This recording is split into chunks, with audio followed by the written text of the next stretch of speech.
Alrighty. Mm.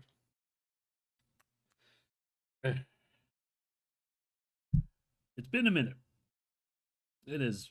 Excuse me. Ooh, it's been a minute. I have basically had to cancel the last episode. Well, more accurately, delay this episode for reasons, but well, might as well get into it the right way. Hello and welcome to the Kino Corner. We talk about everything news and trailers from a certain point of view. And as I, the Kaiju Kid, as I said, I've been away for a while. I was sick, and no way around it. And I wanted to keep to the schedule just because I'm neurotic like that. I really could have released this earlier, but I decided to use my time to plan for some future stuff. So with that being said, we're back on track. Podcast today should be up on YouTube a week from now. If you're watching this, if of course you're watching this on YouTube, get ready for the next one. Last time I mentioned there was some updates and announcements I wanted to do. So, but before we really get into, and I'm going to mention this twice, once at the beginning here, and of course once at the end. If you are part of the Discord, and I've heard mixed about the Discord link below working or not. Definitely just feel free to check it. But if you're on the Discord, there is an active chat for putting in topics. I just want to remind people of that. But also anyone who has been a guest in the Kino Corner, plus a few others, we have a chat with them. So you may see less guests on the Kino Corner, possibly more. Everyone has a busy schedule. I think most of the time going forward, it's going to be just me, and and the door is basically going to be open for guests. It's not going to be an obligation, but every time I open up a topic, anyone there's that chat will be open for those who want to be a part of it as a guest. So they know about 2 weeks, a week or so ahead of time before going in. I also bring that up because eventually, and this is going to require a few things on my part. I'm going to try to pre-plan these episodes a bit more to tackle smaller topics, so whatnot. But eventually, when I have more like better internet, and rather more reliable internet, more time during the week, etc., I eventually my goal is to shift to weekly, like, and just basically record on Sunday, podcast on Sunday, have it up on YouTube by Friday. That is my goal, but I know that is basically daunting, and I'd have to hard commit to this. So that's a later thing, and like just like with everyone else, life's happening. So if you like to submit topics for the Kino Corner, hop on the Discord. That chat's open to everyone. If you have been a guest or would like to be a guest, just hit me up, and just I'm gonna use that chat in the Discord going forward. I'm not. I'm gonna try not to reach out to specific people unless like it's like a extenuating circumstance. Like I get randomly pulled something very specific, and I know exactly who I want to talk about this. But that's gonna be rare. So again, I'm gonna do a quick reminder of that later at the end here because this is going to be a long one. Considering I had to delay this episode, there is about 4 weeks of updates. So not as much news in 4 weeks as I was thinking. A lot of teasers, a lot of trailers I need to give my thoughts on. I won't be able to do everything, but I think I got the big ones in tow. So as well as saw some big movies in theaters recently. So I'll be able to. There's going to be a long discussion before we get to the main topic, which is one of my personal favorite shows that I don't think anyone's ever seen, which is also why it's probably just me today. But without further ado, let's get started with a little bit of movie news. All right, alrighty. Now, to bring down the tone a little bit, announcements aside, as is tradition on Kino Corner, I'd like to start with whenever there is a celebrity death, something I want to say something about. I always feel the need to do it first because things on the Kino Corner can get a little bit jokey. I can definitely start to ramble, get lighthearted, just get muted, and that just doesn't match like what a message I'm trying to convey here. And Just the same, I don't touch on every celebrity death. I Tom Kane was not the only celebrity that passed away in the past month. There's a few that meant a lot to a lot of people. I am only going to cover Tom Kane where the specifically because I think he's the only one I have anything of substance to say. Like I grew up as a Cartoon Network kid. I like a lot of people in just suburban America in the 90s or 2000s. So I grew up with his voice. Of course, he did Professor Utonium. People know him as like that, and him and Yoda, Darwin from Wild Thornberry. People know his voice, and I don't think it's difficult to convey nowadays how prominent like the characters he played were in like Cartoon Network and Nickelodeon. Like really go back to like the Cartoon Network, you know the Cartoon Network City days, or like the actual Cartoon for Studio Fridays. They had a lot of recurring characters. Professor Utonium was out there, and he always had this air about him of just, I guess, calming. Just a calming, trusting voice.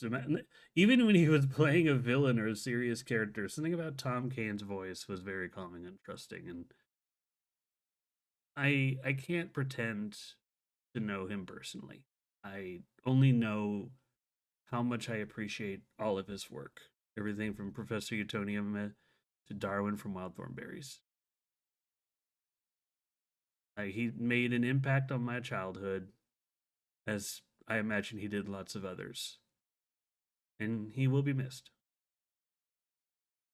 So, in that spirit, for him and the other wonderful people who have sadly left this world, I'd like to offer a moment of silence.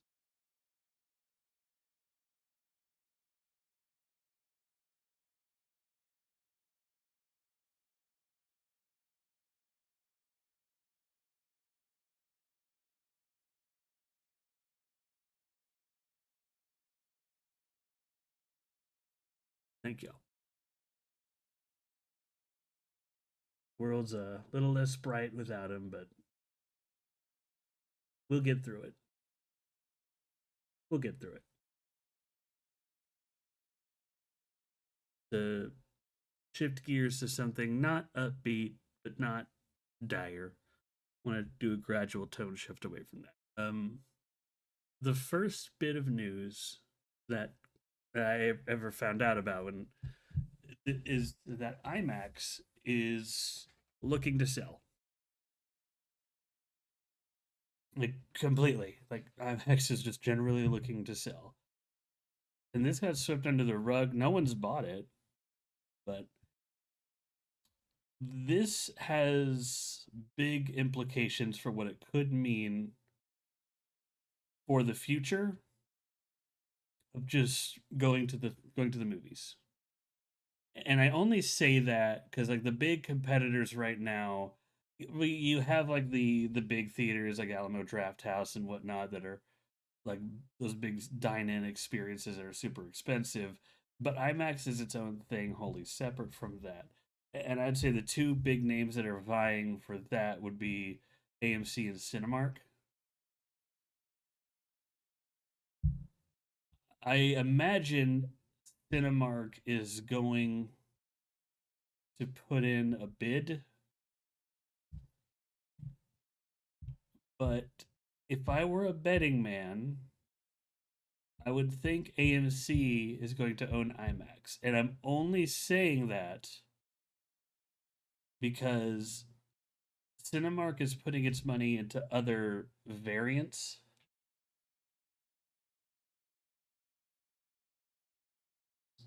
Like I think now they have not just the XD but also the Screen X, and they're not IMAX. But if you've been to a theater recently into like a Screen X theater, it's close. It's close. It's as close as you can get while saving money. Like a Screen X ticket's still cheaper than an IMAX ticket, but the quality it, the so I so Cinemark is probably going to put in a bid just to keep it out of AMC's hands. That's my theory, but I don't think they're going to try too hard to win because I don't think Cinemark needs to. I don't think Regal needs to.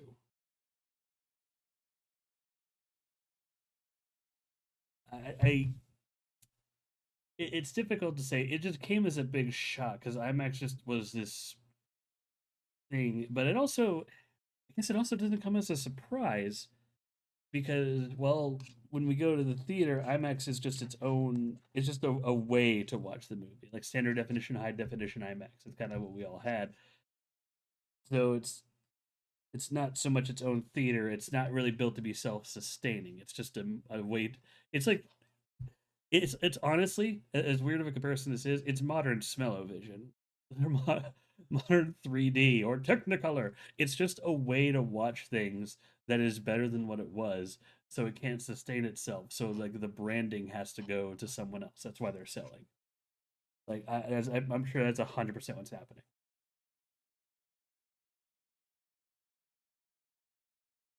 But who's to know? Like there hasn't really been any substantial updates regarding like who's going to buy IMAX, who like because actually people aren't approaching them. IMAX is approaching other people, so they're being forthwith to try to get the best deal to try and see who's the best person to sell it to. So which is probably good on them. Who knows? When some more comes out of this, I'll definitely talk about it here on the Kino Corner. But we will see. Anyway, but next piece of news. This one's also a little more, I guess, concerning is a word. And the news after this is definitely more lighthearted. So, but for those who know, there's a Helldivers movie in production by Sony. There was after we heard Jason Momoa was part of it. There was high hopes for this movie. For those who have played Helldivers, it is gloriously silly. It is one of the most fun games you could play with friends, even though it requires an expensive rig and sometimes you just don't know what the fuck is going on around you. It is a fun time. And after Silence and keeping to themselves to try to get everything sorted to get the movie going, the movie's release date hasn't changed, but Jason Momoa has left the project. And I had checked multiple sources because it's been a minute, and I checked. Okay, did he just finish filming? And it was just like a cameo role. And sources seem to point that no, he didn't even start filming. He just you don't know what happened on set if something negative happened or there's just scheduling conflicts or what the official like scheduling is what people claim, but for it to happen now when he was already committed to the role is odd for it to be scheduling. And I think that's what they're going to end up saying. But yeah, Jason Momoa is no longer part of the Helldivers project. I do think part of it could be Momoa himself because he also did outright say like he signed contracts with DC, but he also took a more of a firm stance about what movies he will and won't be a part of. I think at one point he told executives like, "Hey, I'm like I think he said in an interview that what he had told executives is, "Hey, I'm here if you need me to play Lobo, but I'm not going to do a solo Lobo movie unless it's R rated." Like I think he has a good head on his shoulders as for what fits the character. So if this truly purely is a schedule thing, then unfortunate. I hope that the Eldivers movie can carry on. But if my intuition is kind of pulling correct here, and something wasn't right behind the scenes, and Jason Momoa is just like, nah, I can't.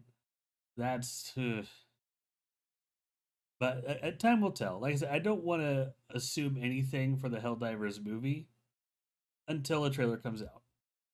Like that's just a fact. Like I believe this is the movie equivalent of No Game No Hype. We don't have a trailer. We don't have a footage. I could speculate. I could say, "Oh, this is a bad idea." All the ding dong day, but ultimately, we don't have a trailer for what this is even going to look like. We don't know if this is going to be a serious movie or if this is going to be Starship Troopers in the modern age. We don't know. We only know the updates behind the scenes and just like I'm only bringing this up because it is it is concerning and potentially a heavy hit to the. It's not that it is. This could be a big nothing burger, but like my goal by telling you this isn't to just get you to just slam the movie and never watch it again. My goal in telling you about this is to just make sure you're aware that things are happening behind the scenes. So don't get your hopes too high, and just keep your expectations reasonable. That's what I'm trying to make. Things are happening. Keep your expectations reasonable. Now, the next two bits of news. Okay. Or did I have three pieces? I had three pieces of news. Derp. Derp. Derp. Derp. Derp. Derp. So okay, there's going to be a. This is another one I'm only bringing up because I'm a little. It makes me laugh. There's going to be a third uh, movie from the 21 Jump Street series, and there's 21 Jump Street, and then there's the sequel, 22 Jump Street. But now for the third one, guess what it's called? That's right, 24 Jump Street. I don't know the joke. Apparently, there's a credits joke, and they're committing to it. And if so, great. But that's literally the only reason I'm bringing this up. I know 21 Jump Street is a franchise that a lot of people do like, that is very funny. I know people who have seen it and just generally have a good time with these movies. Hell, I've seen a clip on Facebook. I can't say that the scene I saw wasn't funny. I laughed, but I don't know if this is a movie for me. I just know this is a movie for everyone else, and I have to admire that they're committing to a bit as hard as they are. That's more funny and admirable to me than anything. But yeah. Again, this is just a brief piece of news for those who are interested. 24 Jump Street 2027. And for for those who are just clamoring for it. But yeah, next piece of news. Okay. Okay. Uh, no, it is okay. Yeah, this is the last piece of news. Okay. Jason Statham's been on a bit of an uptick recently, and he's been in a lot of movies. I've actually complained about this on the Kino Korner, and as well as with another one of my movie loving friends. It's it feels like Jason Statham is playing the same character in a lot of movies recently, where it's like every year is going to have one of those summer action movies, but Jason Statham is a renegade cop trying to do what's right for justice. But Jason Statham is a renegade FBI agent trying to do what's right for justice. You know the type, like Stowaway is the newest one like last year. And it was before it was the Beekeeper. You know exactly the type of movies I'm talking about. And for a brief moment, I thought to myself, man, is Jason Statham like slowly becoming the Steven Seagal of our generation? But then someone pointed something out, and I feel so bad for assuming this. No, he's not, because Steven Seagal takes himself seriously. Jason Statham does not. And I had to remind myself of that. Because what prompted this thought process was this movie. And the literal name of this movie coming out next year is Jason Statham Stole My Bike. Jason Statham is playing Jason Statham in Jason Statham Stole My Bike. This movie is from one of the this image is from one of the Transporter movies, but I saw it and just is this just the movie? Is this what we're going to be seeing? Because my friend's right. Jason Statham is not going to be the next Steven Seagal because he doesn't take himself seriously. He was in all the Expendable movies, for God's sakes. He was in the Meg movies. I think he understands the roles he plays and is willing to just laugh at himself. He's just like, hey, I'm here for the paycheck. Have a laugh. Damn it, I can't be mad. I can't. He's hustling us, man. He's hustling us, and I'm here for it because he has sold me on the title. Like This is the one of the memeiest movie titles. Jason Statham is Jason Statham in Jason Statham stole my bike. That is not fiction. That is just the. It feels fake. It feels fake. Everything about what I just said feels fake, but all signs point to it's not. And that is both concerning and the best freaking news I heard all month. Because my goodness, that's hilarious. It, who and will the movie be? It's an action comedy. Like it's been open about that. It's going to be an action comedy. I sincerely hope they take notes from the recent Naked Gun. I still haven't seen it. Everyone I know whose general opinion on movies I do trust have all said that it's not like as funny as something like Hot Shots or the original Airplane or something like that, but it takes that style of humor correctly, and it is a worthy inclusion into that group. That's generally what I've heard people say about it. So I'm looking forward to seeing it. Like, and that's assuming it's that type of humor. It could honestly be like expect. It could be something else entirely. I don't know. I This is my most anticipated trailer. I am going to just be like locked on the movie screen when I see Jason Statham stole my bike coming this summer. Like this the oh my god. Yeah, I know. Again, earlier we were talking about Tower things. This I made the last piece of news because it makes me so uncharacteristically happy that I'm now set in my ways to talk about the rest of the ramblings I have for the next episode. So yeah, Jason Statham stole my bike. I think when I edit this and put it to YouTube, I'm gonna try to find just a crappy PNG of some kid riding a bike and just superimpose Jason Statham's head on there and just have him ride back and forth a few times just to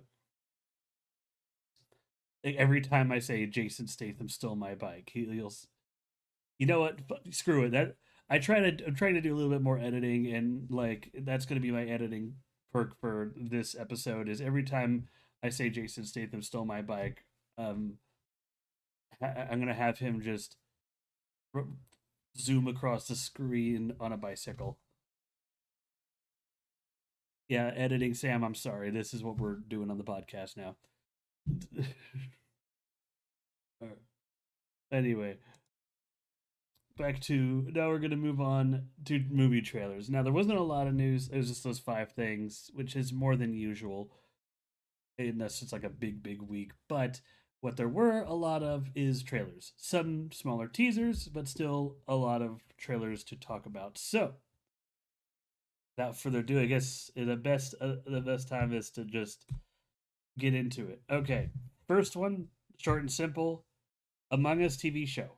We got little clips of it during other summer game stuff, but it's a show.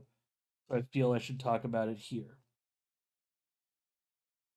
When did Among Us get big again? That's generally my thought. Seriously, like I didn't think the game was dead. Don't get me wrong, but like I thought Among Us basically just cemented itself as just like, hey, it's just a decent whodunit game, kind of in the zeitgeist forever. Nothing major, but it's never gonna really go away. It's just gonna always be there. Think like Left 4 Dead 2, but it's just one of those things that's just cemented its place in gaming history. The people could just look at it and go, "Hey, an Among Us." But it's also not nostalgic enough to really warrant this, and it's not, and clearly it's not because this isn't a movie. This is like a little Amazon Prime show or something. When did it get big enough for like that someone considered Patton Oswald in Among Us, the show, where they eat pizza and figure out who the murderer is? I, I don't know, man. Unless we're also gonna get the. I haven't seen the first episode yet. I'm actually kind of concerned too. But the one twist that I think they should do to really reflect the absurdity of the games is have a dual storyline. just have the main story, which is basically like a whodunit of all these weird, kooky characters, and every time someone dies, they basically join like a, you know how in Survivor they have like the jury, it's like that. There's basically just all these ghosts that still kind of do what they can to help out the ship, but are mostly just going full Statler and Waldorf and just like, oh my god, how did we miss this? How did we not know he was gonna kill me? Why is the guy not doing? Oh my god, it's so obvious when you're looking at it. There's a simple explanation. There's yeah, exactly. Like I hope like, it'd be not. It would also allow a reason for some of these big actors, but if the show does that, where like the when the person dies, their ghost still has speaking parts with the other ghosts in like little scenes like that, I might give it a watch. But until then, I don't know. It's just, I see Among Us uh, with Patton Oswald and all these other. It's like, oh, okay. It's watch the trailer. You see what I mean? Like, it doesn't. Honestly, you know, it reminds me of that Stewart almost saves the or Stewart fails to save the universe from last time. Is that it doesn't look bad, and that almost makes it weirder. Like you could tell there was some time and effort, like not a whole lot, but there was more time and effort put into the writing and animation of the show than you would immediately expect for an Among Us show. But again, that's neither here nor there. The cool thing they did is the entirety of episode one is on YouTube as a little sampling, little little sample plate. I always love it when people do that. Easy accessibility to know if people this is a show people are interested in. Good on the showrunners. But now, next bit bit trailer here. This one's more of a teaser, and it's one I've been aware of, and I almost brought it up in the last Kino Corner. Ice Age Part 6, Boiling Point. So, the rumor, we have a teaser, so we're gonna get all the characters. We're not gonna get Manny's daughter, which she's gone with the herd, I guess. Unless we run into her like in the side or some shit. We're just gonna get the this pack,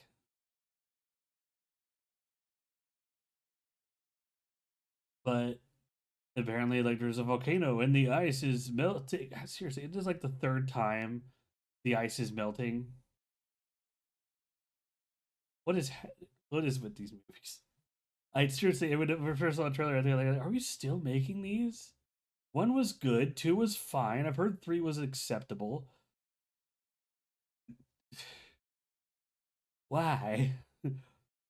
Insert meme of just why, why? But the rumor tied to this one is it's been so long since the first Ice Age. The baby from the first Ice Age purportedly is going to have scenes where he and Manny share a look, or maybe just have like a few scenes together. That's the rumor. I don't know if it was hard confirmed. There's like a weird image going around that look. I'm not going to say what's AI and what's not, but I also have a stance on leaks, so which I will get into more about later on. But until I see it in a trailer, until I see it confirmed by an official source, I'm taking it with a grain of salt, even if it looks good. It is the only way to be sure. But I'm confused. This is happening. The fact that they're going back to if it is true and they're bringing back the baby to have a moment, it's like, man, they should have done something like that for the last Ice Age movie. So this better be the last Ice Age movie because these actors are also getting old, dude. Like this, holy crap! Like, but Scrat got to eat his acorn. That should have been the end. You're right. That should have been the end. That should have been it. That should have just been the end of Ice Age. They got the main crew got their family. They learned to survive. Scrat got his acorn. That's it. That should have been the end. but now we've hit a boiling point because teen drama or something. And seriously, if you see the teaser, you know exactly what kind of humor this is going to be. Like the two possums are like flying along, and one gets hit by like a bit of debris, gets knocked to the side. One immediately laughs, and then a rock hits him in the nuts. It's like, oh, it's it's Minions humor. Wonderful. We're here now. Okay, all right, let's do this. It doesn't make me want to see the movie. It just reminded me that they're still making them, and that's not necessarily a good thing. But to move on a little bit from the next trailer, some of them I need to move through these to get to the ones that make me happy. Speaking of, okay, this is a trailer I don't think a lot of people saw, but I want people to watch the trailer. I don't know if this is going to be a story a lot of people are interested in, but doing full stop motion in this, the year of our Lord 2026, oh my goodness, oh my gracious. I admire the audacity.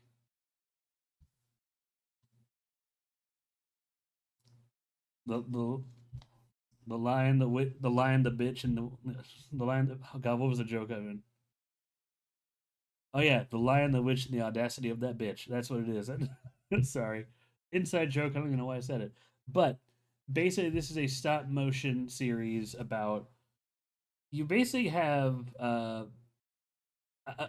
I forget if she's called this in the beginning, but it's basically a Mary Shelley type, like a horror writer who wants to be a horror writer, but she's a woman, and she like, but realistically, more people see her as a freak, not just because she's a woman writer, but because she is like really into demons. And like she's like, I want to write about their stories. I think they're a cool topic. It helps us kind of the horror of them helps us understand ourselves. And of course, the apparently there is like a world of the demons and monsters and whatnot. It's almost like a mix between All Real Monsters and Monsters Inc. in the sense that the way the monsters survive is by having their stories feared. So they need someone to actively tell their stories.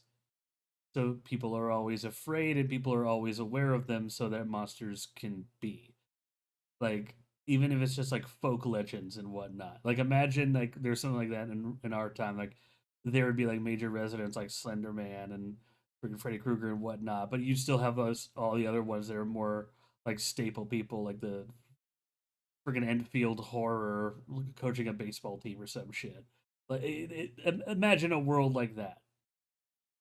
And Mary Shelley is pull like when she encounters a demon, she is basically they try to conscribe her as a demonist to basically be the appointed storyteller, the one to basically learn the stories of the demons and present it to the humans to spread it around. Of course, that person can't be a human. Honestly, I'm kind of confused by that in the trailer because I'm just like, well, why don't they? Shouldn't it be a human so they can like spread the tale? But there's the whole like, no, you can't be a woman, or you can't be a human. That's right. The humans are like, you can't be a woman. The monsters are like, you can't be a human. And eventually, it's just they try to get the book from her, and she does a full spiteful hell no.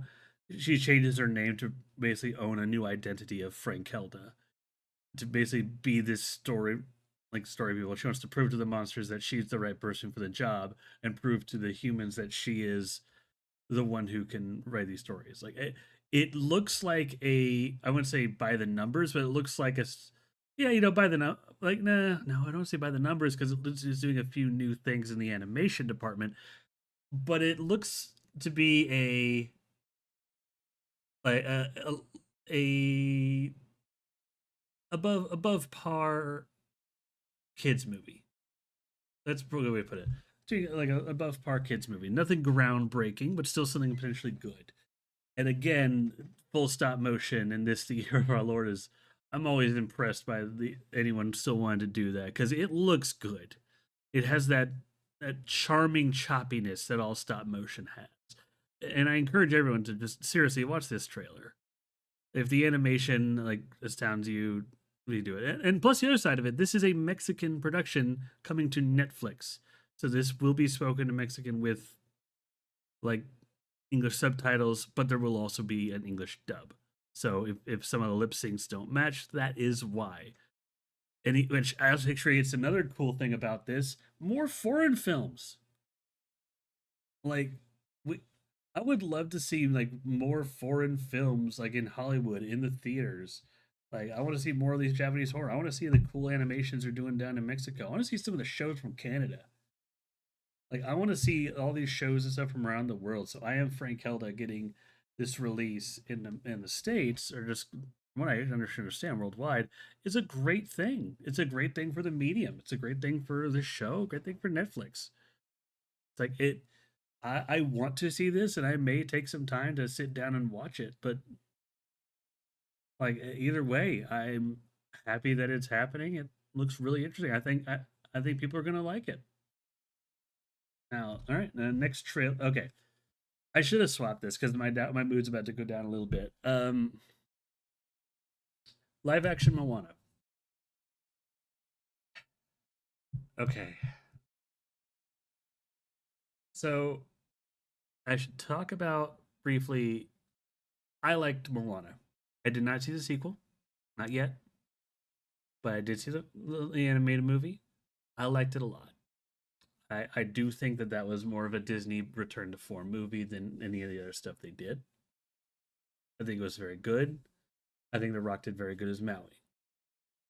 It is a movie that I know for a time a lot of girls would view Moana as like their role model instead of like Elsa and whatnot, and I'd say good. To me, Moana's up there with like Mulan and the Rapunzel and whatnot, like actual good Disney heroines that aren't just like the damsels in distress. You know, the ones that actually have bite to them, that aren't trying to do this weird princess queen stereotype bullshit. That being said, I watched the trailer for live action Moana. I have similar thoughts than to Little Mermaid. The actress they have for Moana looks good. Her voice for when she sings the I Am Moana sounds gorgeous. I think they're going to nail this role. But I don't want to see this. Because the more I see the trailer, the more I'm looking at it and saying it's literally just Moana again. The more they do live action remakes with the shorter and shorter time between them, the less I'm inclined to see them. Because I have Moana on DVD. I can watch it freely. It's still recent enough that people are just like, we can watch Moana. It still looks good. It still holds up. Yeah, people still talk about it now. Why do this? It is it is bizarre. The, the only tinfoil hat theory I could think, and you know what? I wouldn't even say it's a theory. It's not gonna fucking happen. But if I could steer away from movies for a little bit, um, there was a trailer for Kingdom Hearts 4. Hype as hell, looks good. Some people were saying, well, that doesn't look like Sora. Looks more realistic and live action and like modern JRPG anime, which feels really weird juxtaposed against the Disney characters. I don't think it's going to happen, but how hilarious would it be if this is all just some weird marketing push and live action Moana is going to probably be like the last live action they do, and this all ties into Kingdom Hearts 4, and like the darkness in this real world is basically just like this new unique type of heartless and corruption took on new forms and is basically bleeding into the other Disney worlds. So the imagine they go to like the Disney worlds, and instead of you get like Moana, Beauty and the Beast, but you get the live action versions. Like Sora goes to see Beast, like what the heck happened to you? It's like I don't know. Like that. Hmm. Will it happen? No. Would it be funny? Yes. Would it earn back a lot of goodwill from Disney? I think so. But again, but rant bullshit aside, I look at this trailer. Yes, it looks good. She sounds great. I just don't know if it's just Moana again. And some of the stuff is does actually look a little weird. Like, I'm sorry, like the Rock looks like he's wearing a bodysuit, and I do not mean that in a good way.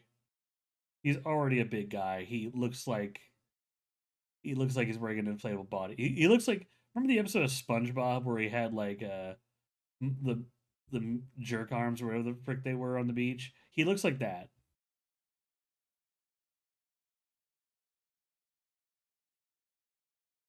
Oh, I, and then for some reason when he does the whole shark head scene, it's a hammerhead shark instead of a great white.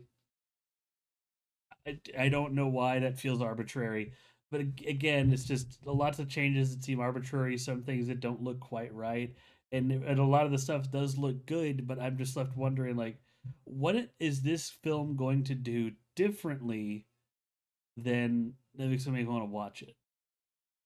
In my experience of watching the live action Disney remakes, some of them can be good, but they only ever do one thing that's like an improvement.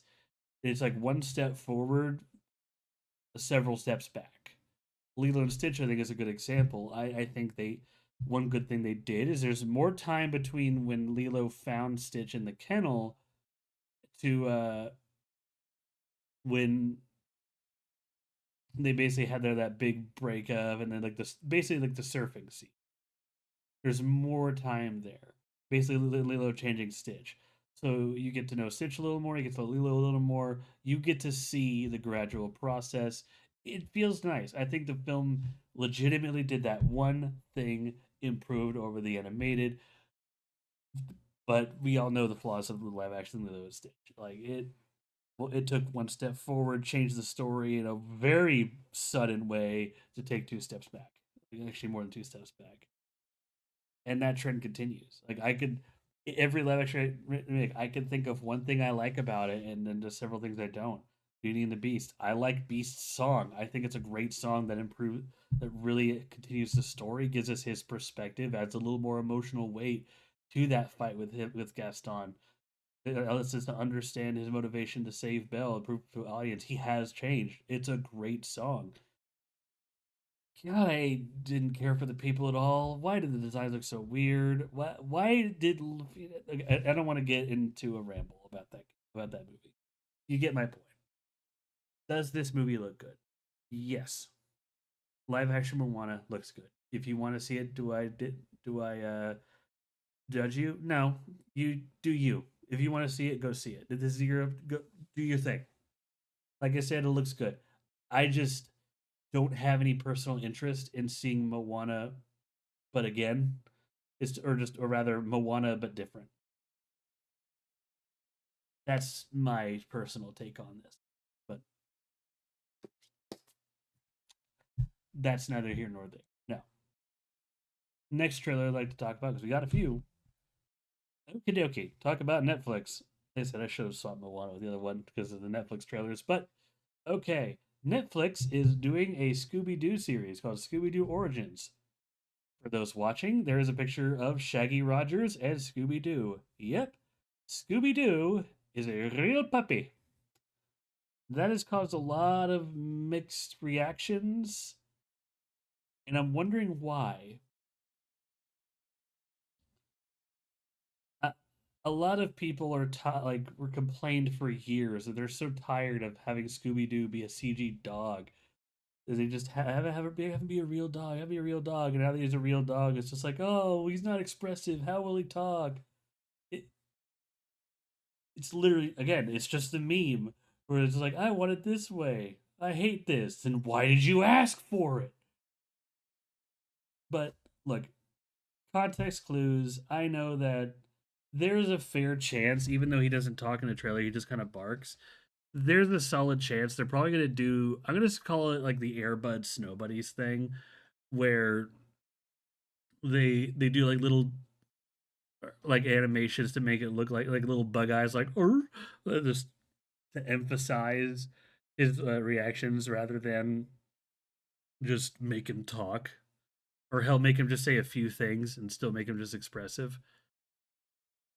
This teaser was literally only to show Scooby and Shaggy. That's entirely what the teaser is for. They have the cast; it's going to happen. And speaking of, it looks like Shaggy. You don't even have to tell me that it just looks like Shaggy. It's all going to come down to how they talk. And also, another side note: if you think that Matthew Lillard should be the one playing Shaggy forevermore, the dude's old. Okay, I'm sorry. We need to accept that we're we need to start to accept this. A lot of the actors that we grew up in the early aughts that voice these characters well, they're also getting old. I know Ron Perlman has gone back and forth on it, but holy shit, like it's the same thing with Hellboy. We can't ask him to do more Hellboy. We're getting to a point where we can't ask Matthew Lillard to do more freaking Shaggy. Like, give this kid a shot. He looks like Shaggy. Let's hear what he sounds like. If he sounds bad, I will say my thoughts on that. But we haven't heard him talk. We haven't seen a trailer. Like the internet is the internet. Say do what you will about this. I my eyes are on this. I will just like other things. I'm willing to give them a fair shake because honestly, I think a lot of it's the color. But I look at this picture and I think, yeah, you know what? That is a realistic Shaggy and Scooby. Yeah, especially when they were kids and that was a puppy. Because look at this kid; he's clearly like a middle schooler, young high schooler at the oldest. Like this is probably gonna be like a pup named literally a pup named Scooby Doo. So it's gonna be a kids movie. I don't know. I grew up with Scooby Doo. I'm gonna give it the benefit of the doubt until I see a trailer. It doesn't bother me at all that Scooby's a realistic puppy. The puppy's adorable. Look at that pupper. Look at that pupper. That is a good pupper. You would tell that pupper he can't have a Scooby snack? You would do that to that good boy pupper? Because if you do, Jason Statham will steal your bicycle. I committed to that bit. I'm gonna say it a few more times randomly, just so I can edit in more scenes of Jason Statham riding a bicycle. And I'm gonna hate myself later when I edit it. But that's it.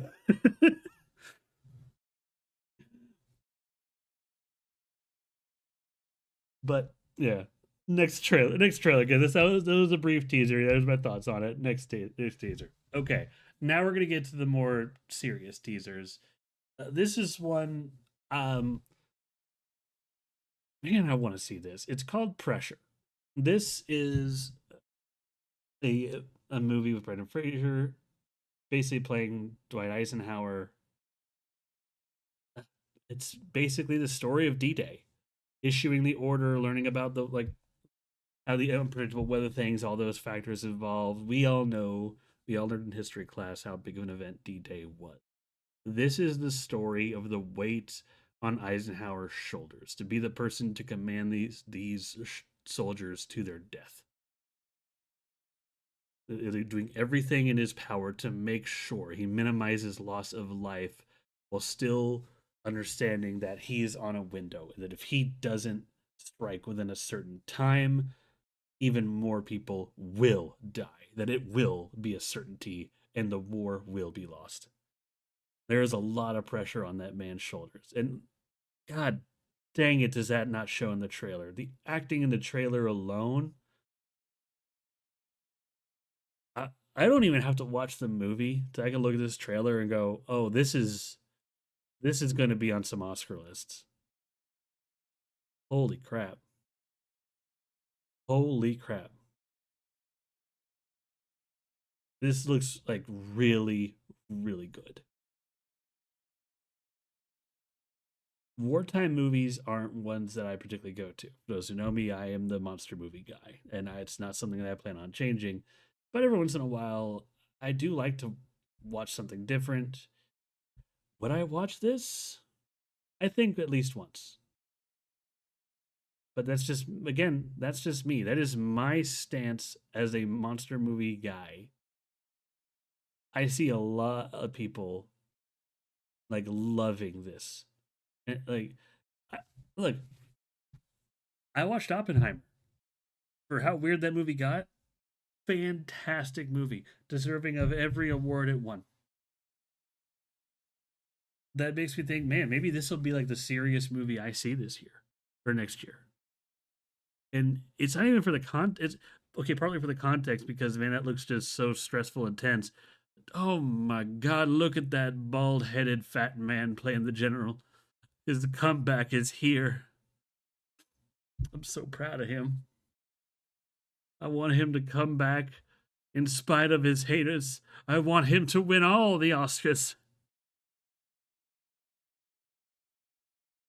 because we did this man wrong and he's one of the best actors that we left behind.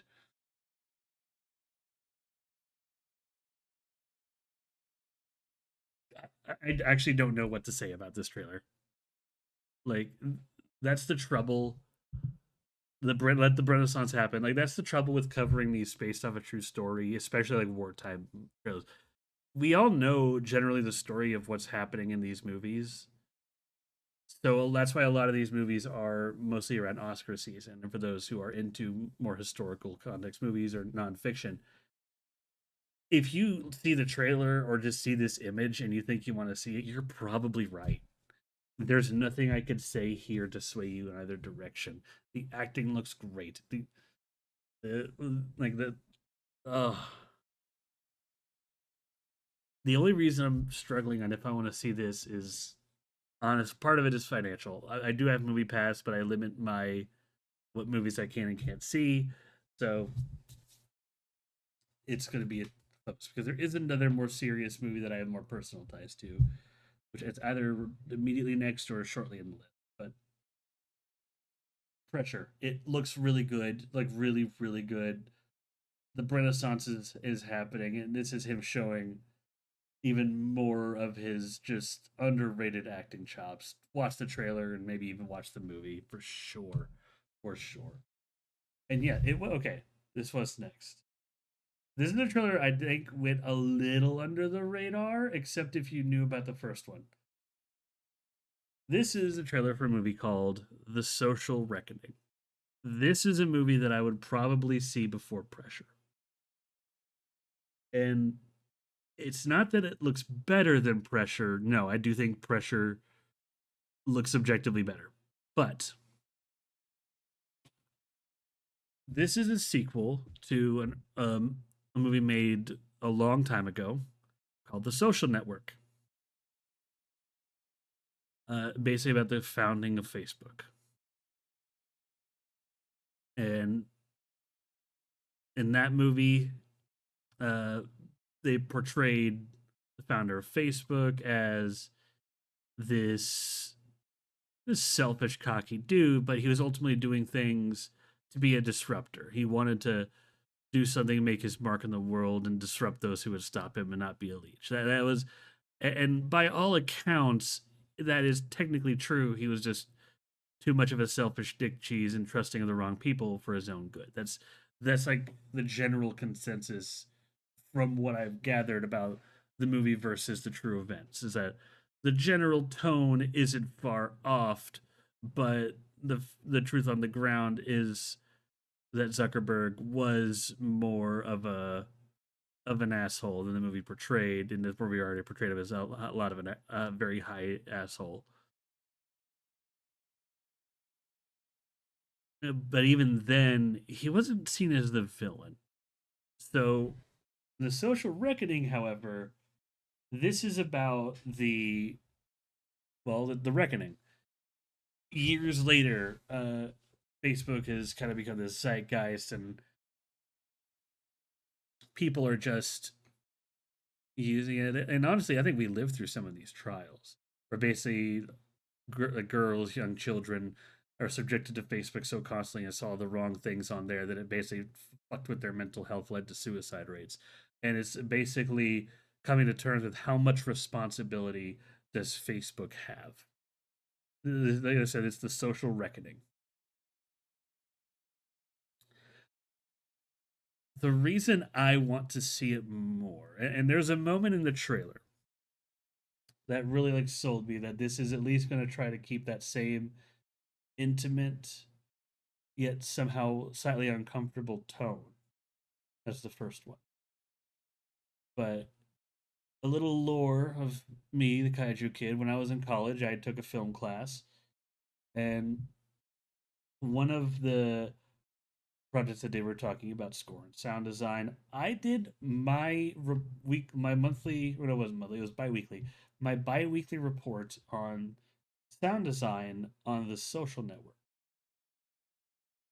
Because it wasn't just score; it was like score and sound design. A lot of people did what you'd expect when like, some people did like Star Wars and John Williams and like everything you'd expect, everything that you could think. I tried like there was a list of movies that have good, wonderful soundtracks. I decided to challenge myself, like, what's something that has like a very like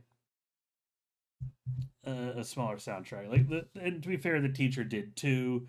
Like they would limit us. We had like a large selection of movies quoted in the textbook, and the general rule is you could only like make you do your report on movies in the textbook, and she would like limit us. It's like, all right, for this one you can only use ones on this page or ones on this page. Try to like make us see. The idea was for us to try to see different movies. I think it was a good one, but to challenge ourselves. And in that spirit, I saw sound design and wondered, like, what has a good sound design? I chose Social Network because I had watched it a little before I did it, and I just remember this thing they did with the music and the ambient sound in the Social Network, because it's not really a music per se. It's like this soft chime mixed with this ominous boom. It's it's like an audible signal that shit's fucked. It's this audible. It's like this audible confirmation that everyone knows how serious this is. Everyone in the room understands that this is not an easy thing. What's happening? Like they accomplished a lot without playing music, but just playing certain light notes and sounds in just the right way to match the tone. And I did a little report on that, and because I do think it is an underrepresented part of the Social Network. It didn't have pop songs or all this great musical numbers, but the sound design, all these like moments, very like shifty to understand like when was a serious moment, when was a moment when you needed to stop, and it helped guide the audience. Like the movie guided the audience, and then the music reacted to it to help us like lock in on our feelings. That makes sense. And then when I watch the trailer, I see this moment of Zuckerberg talking to another character, and I hear the same chime. Like they're sitting in a room of silence, and I hear that same chime, and I'm just like, oh, because of that, it's like I'm gonna have to see this. Like if this the fact that it has like the same time, same type of order, even though it's different actors, same everything. I hope it's as good because from the vibe I'm getting from the trailer is that unlike the first one, where Zuckerberg was the disruptor, where Zuckerberg was trying to name for himself, this time he's not the disruptor. The reporter is. The reporter is trying to do right by the people that were hurt and making sure that the people who need to be accountable are accountable at least a little bit. And Zuckerberg thinks he's doing right by giving people free speech while ignoring any amount of responsibility. He's not being the disruptor. He's just being.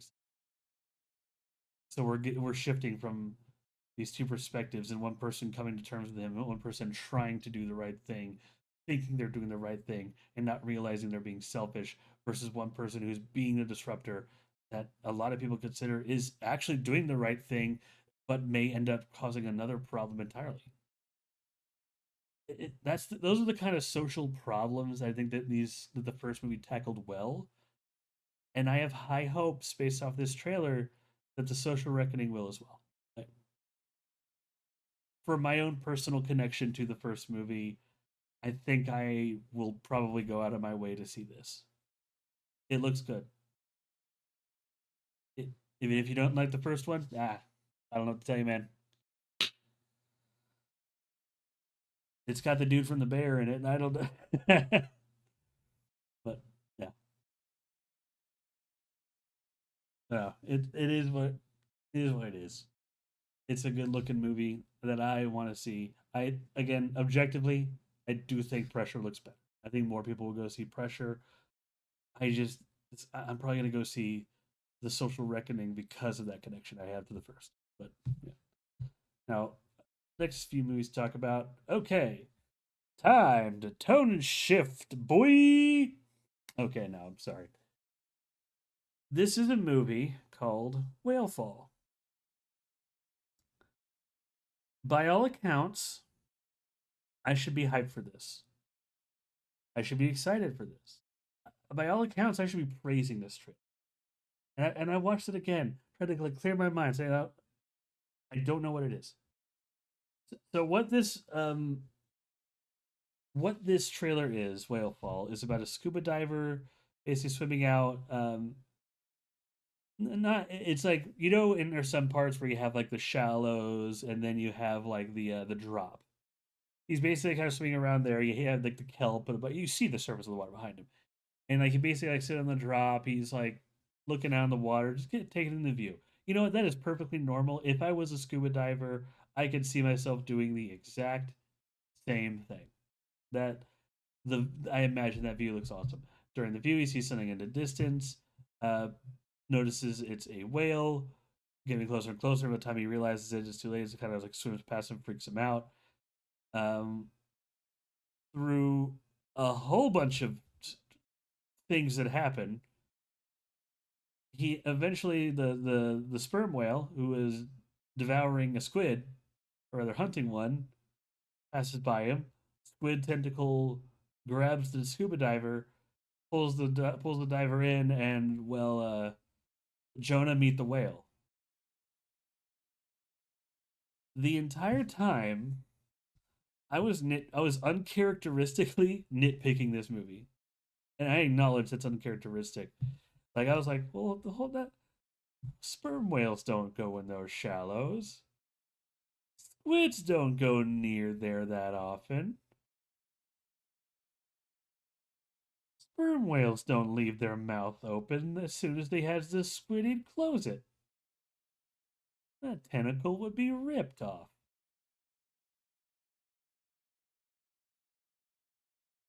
Like there's so many little things, and I think talking about it more. I was talking to people earlier, and I think what it is, I kind of figured it out in my head, but I think what it is the whole sequence of a. It's not the idea of a person getting eaten by a whale. Honestly, that sentence alone is something that I could see a movie based around. I have no problem with. I mean, hell, I've looked at pictures of whales like blue whales and humpback whales and it's with the open mouth, and even I have those intrusive thoughts like, oh God, what if I know you can't get eaten by those because they eat plankton and shit, but what if you were in that thing's mouth and it just closed? You'd just be gone and trapped forever. Ugh. But and that's a horrifying thing to think about. But uh well, the Rube Goldberg machine of nonsense used to justify the guy getting into the whale's mouth, I think was the tip of the scale towards the I can't take this seriously. And a lot of it is because they're in the shallows. You can't tell from the picture, but for a lot of the things, they're in shallows. There's seaweed abound. I just a lot of this could be solved if he was like in the deep ocean, like near shore enough to see the shore, like near trenches. Like which side note, the whales would be like trenches and shit. Yeah, but maybe he's out on like an ocean liner or something. But ultimately, I think the whole reason is in the shallows is because that's probably going to be the sperm whale's hunting ground, and either he's gonna pair. I haven't read the book it's based off of, which by the way, it's based off of a book, but I know why it's in the shallows. Either he is going to perish, or when the whale returns to its hunting ground, he's gonna just spit him out somehow, be a blowhole or otherwise, and the guy's just gonna get out and just swim to shore, all tired and shit. I don't. I know why.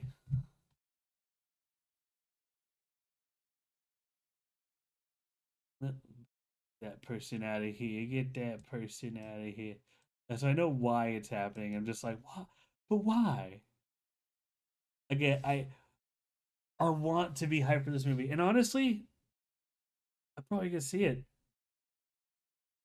I loved The Shallows. I loved Crawl. I love these like weird situational like animal attack movies. I'm going to give this one a fair shot. 'But there are little things about this trailer that bug me. I'm being uncharacteristically nitpicky, and I know it. It looks good. I just ah something about it gives me an itch, and I can't quite confirm for sure what that is, except for maybe that Rube Goldberg machine of nonsense to get the diver in the mouth. But I'll have to watch the trailer again. I encourage you all do the same. Next trailer. Uh, Now we're going to talk about cinema.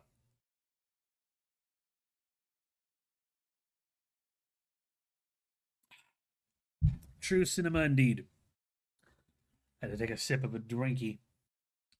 All right, so end of Oak Street. We have talked about this before during a trailer section. The reason I wanted to bring up the second trailer, it's not something I do often, but I wanted to bring up the second trailer is because the first trailer we saw leaned into the mystery. This is a Bad Robot J.J. Abrams production. This is not uncommon for him for these types of movies. Like think Super 8, think Cloverfield. But with there was one shot of like something that people assumed that this was a dinosaur movie. I think rightfully so. There was never a hard confirmation, but people just went dinosaur movie. But I kind of kept in the back of my mind, okay, are we sure it's dinosaurs? Are we sure? Could it be something else? Could be some Cloverfield nonsense. Like I wanted to be sure. Fortunately, the second trailer came out and kind of confirmed a few things regarding the setting, the acting, what's going on. These are dinosaurs. The dinosaurs are just kind of roaming around this neighborhood. It's going to be implied based off of some shots that some of the dinosaurs they see are not going to be harmful per se, but that obviously some are.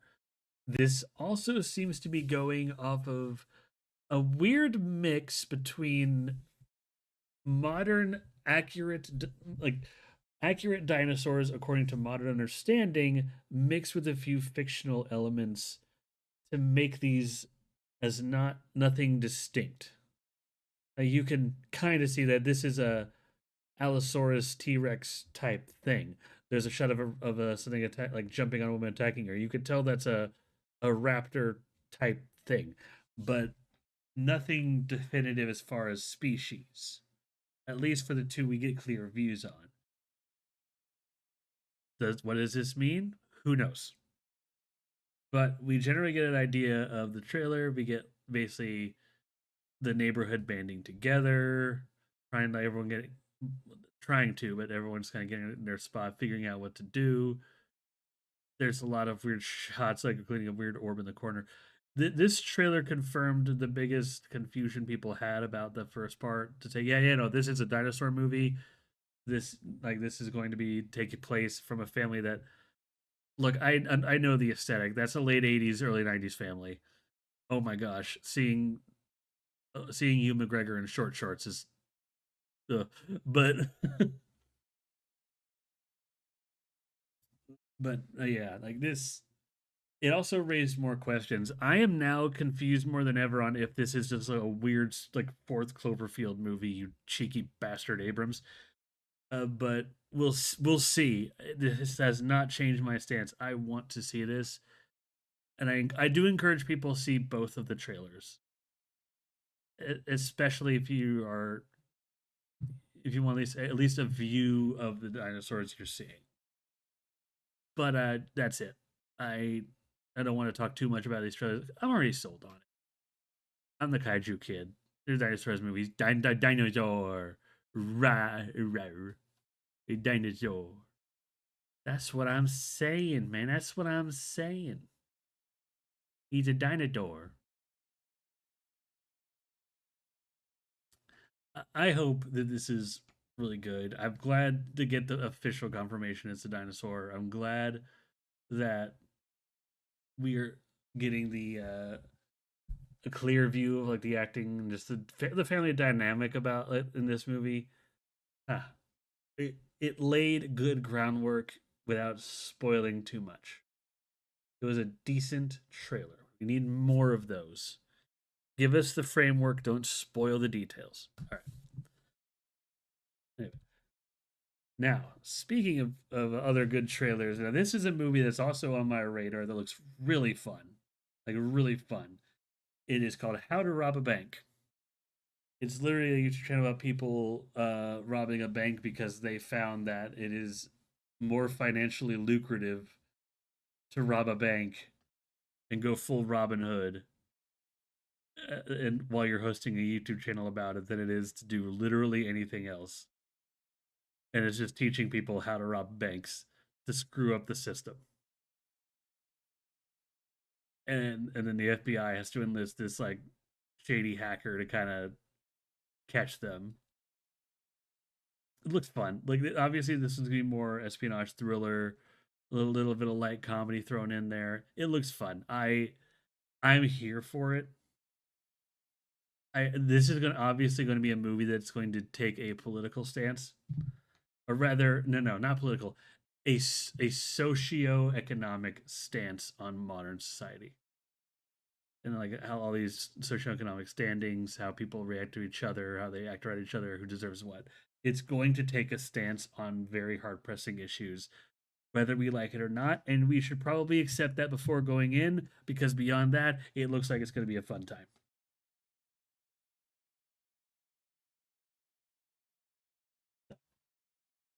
How to Rob a Bank. Like definitely see that trailer for that. It looks really fun. Yeah. Now the last trailer I want to talk about here. I know there's a lot, and I kind of zipped through them.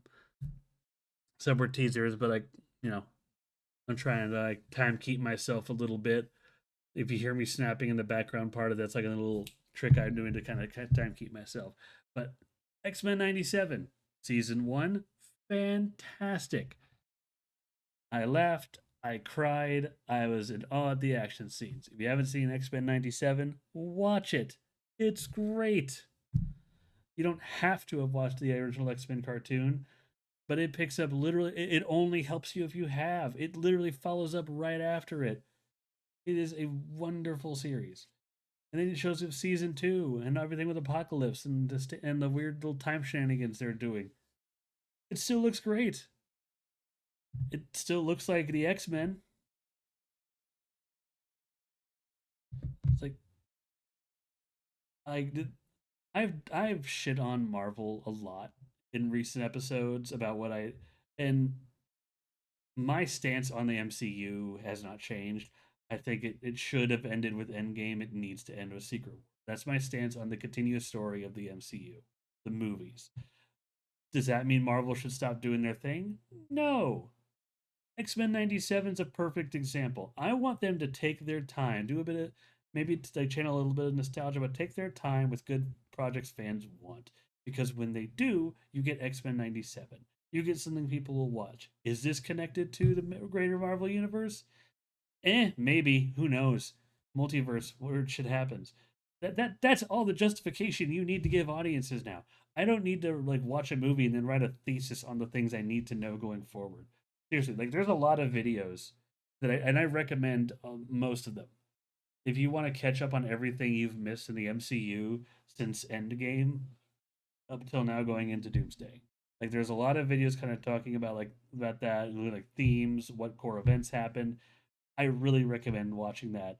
But that speaks to a larger problem of Marvel as a whole on their MCU right now. It's getting too complicated, too big for its britches, and they're losing the ability to tell these smaller stories. Not to say that the X Men don't deal with complex, deep issues, but MCU is trying to do a lot, whereas X Men is doing a lot with a little. Like if that makes any amount of sense. So yeah, I want Marvel to keep doing projects like this. I want like more of this, more. I want more What If. I like What If. Haters be damned. More um, Werewolf by Night.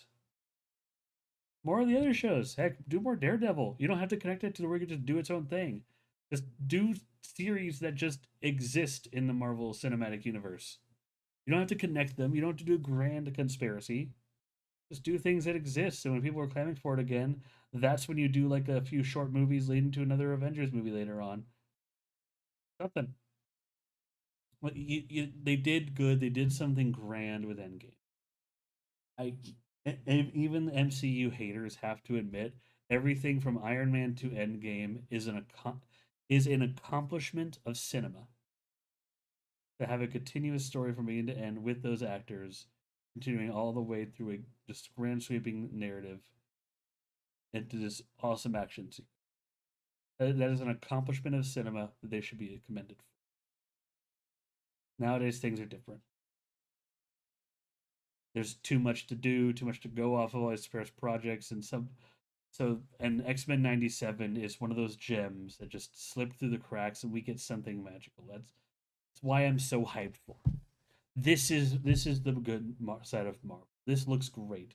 Heck, this shot that I'm using, if you're not saying it's literally just a replication of one of the X Men Wolverine covers. They understand the comics. They understand the show. They understand they understand the characters. Like so, they understand them so well in season one. I am excited to see season two. Not just hopeful. I am excited to watch season two. I don't have Disney Plus, but I'm going to try to do everything in my power to see it. I am so ready to see like the good side of Marvel again. And I hope they continue to do good. Now that brings us, if I recall, there it is. There it is. Pardon the Windows chime.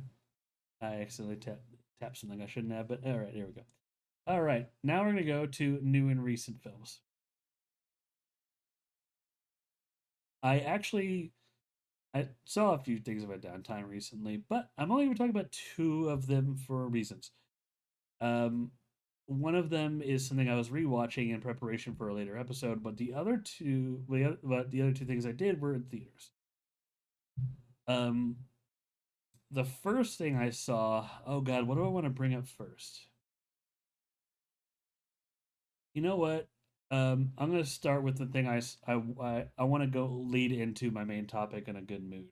So I'm gonna start with the movie I saw most recently, which is Disclosure Day. Now, I don't mean Disclosure Day is a bad movie. It is not.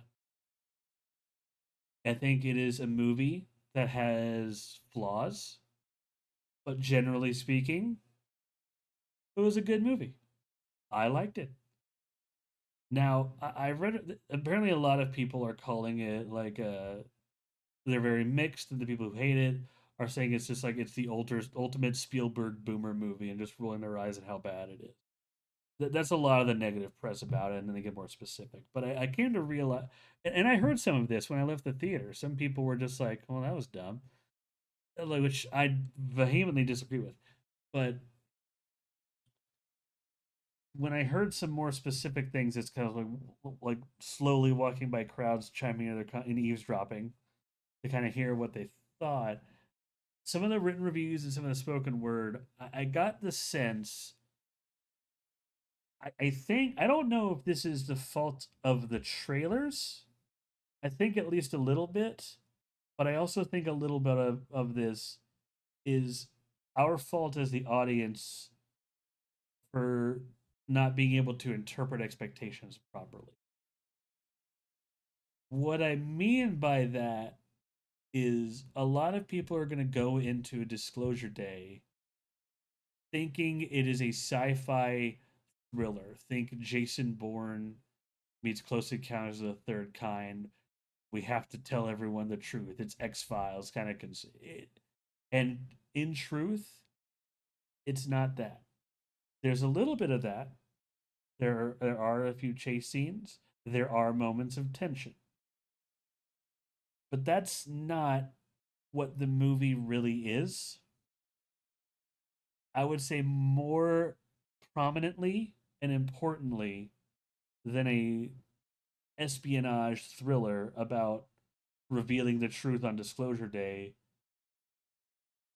It is more of an exploration of the people and these real human interactions and what normal people would do before like if they had this knowledge like what before they had this knowledge or they had this knowledge like if they were in our shoes what choices would they make.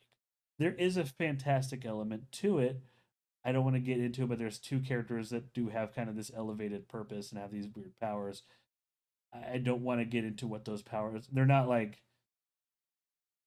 just, yeah, but they're not like I wouldn't say unstoppable. Like the one person in the movie claims so. Yeah, I, I they play a part. It's just not as big of a part as you would think. The bigger part is basically these people coming to terms with their own trauma, their own reason, and like what do they like stand to gain from this? What does humanity stand to lose from this?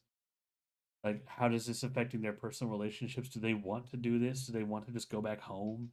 Like these are questions that are answered in the movie, and I do think that's the heart of what Disclosure Day is. Is that having this information and in this small circle basically shattered the norms in such a profound way. Even though it's the right thing to do, should we release this? Like that's the kind of stuff people are asking. Movie. They're not. This isn't treated as some Jason Bourne style. We have the files. We have to go. Sometimes it is, but like that's just a means to an end. This is the movie that it finds more importance in asking the viewer, what would you do with this information, as opposed to just looking at the viewer and asking, could you make it in time? It puts the onus on the viewer, and I think people were expecting that spy thriller, and they don't want to think of, and they just either didn't want to think about it, or and in their defense, like I said, it's a flawed movie. I think in some ways, and in some cases, especially towards the last third, some of the ideas they present are a little on the nose, are a little tropey. People say like, "Oh man, Steven Spielberg's cooked as a director." No, I don't know if it's the direction. Maybe a little bit. I think maybe it's a little bit more the writing. Again, some things are a little tropey, some things are a little predictable, but some stuff is not. It, Disclosure Day is a different type of alien movie. And one misconception people have had throughout the entire movie, and soft, and I mean soft spoilers, because the movie outright says this pretty early on. People always, when people talk about this movie, they make the statement that aliens have been invading us since the 50s. That is patently untrue. They have not been invading. There has been one ship that's just been kind of here. Like one ship with a few aliens that's just been kind of. They're not invading. They don't want to invade.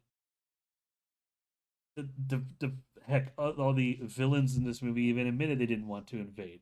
So why is it? And everyone coming out of this thinking they've been invading since the 50s clearly went in taking the wrong thing from this movie. and like expecting like this espionage. Maybe in some cases it was they just don't want to think about this scenario.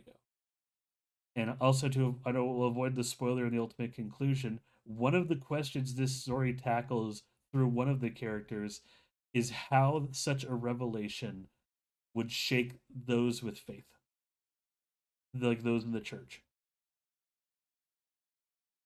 And I say this, I'm not with my own personal religious preferences.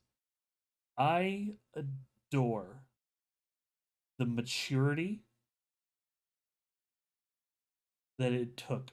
That it took a very mature and thoughtful stance on that particular subject.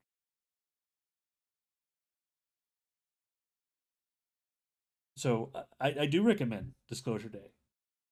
I I think go in knowing that there's going to be not a whole lot of espionage and a little bit more conversation. Go in expecting that. This is a movie that the whole point is to make you think, and in some cases, make you uncomfortable. That is the point. If that's not something you like, if you don't like that combined with some Spielberg isms, you're not going to like this. But please go in knowing that. That is all I ask, is that you go in with a proper expectation in mind. Temper your expectations. This is not Jason Bourne, but it is a good movie nonetheless. Give it a fair chance.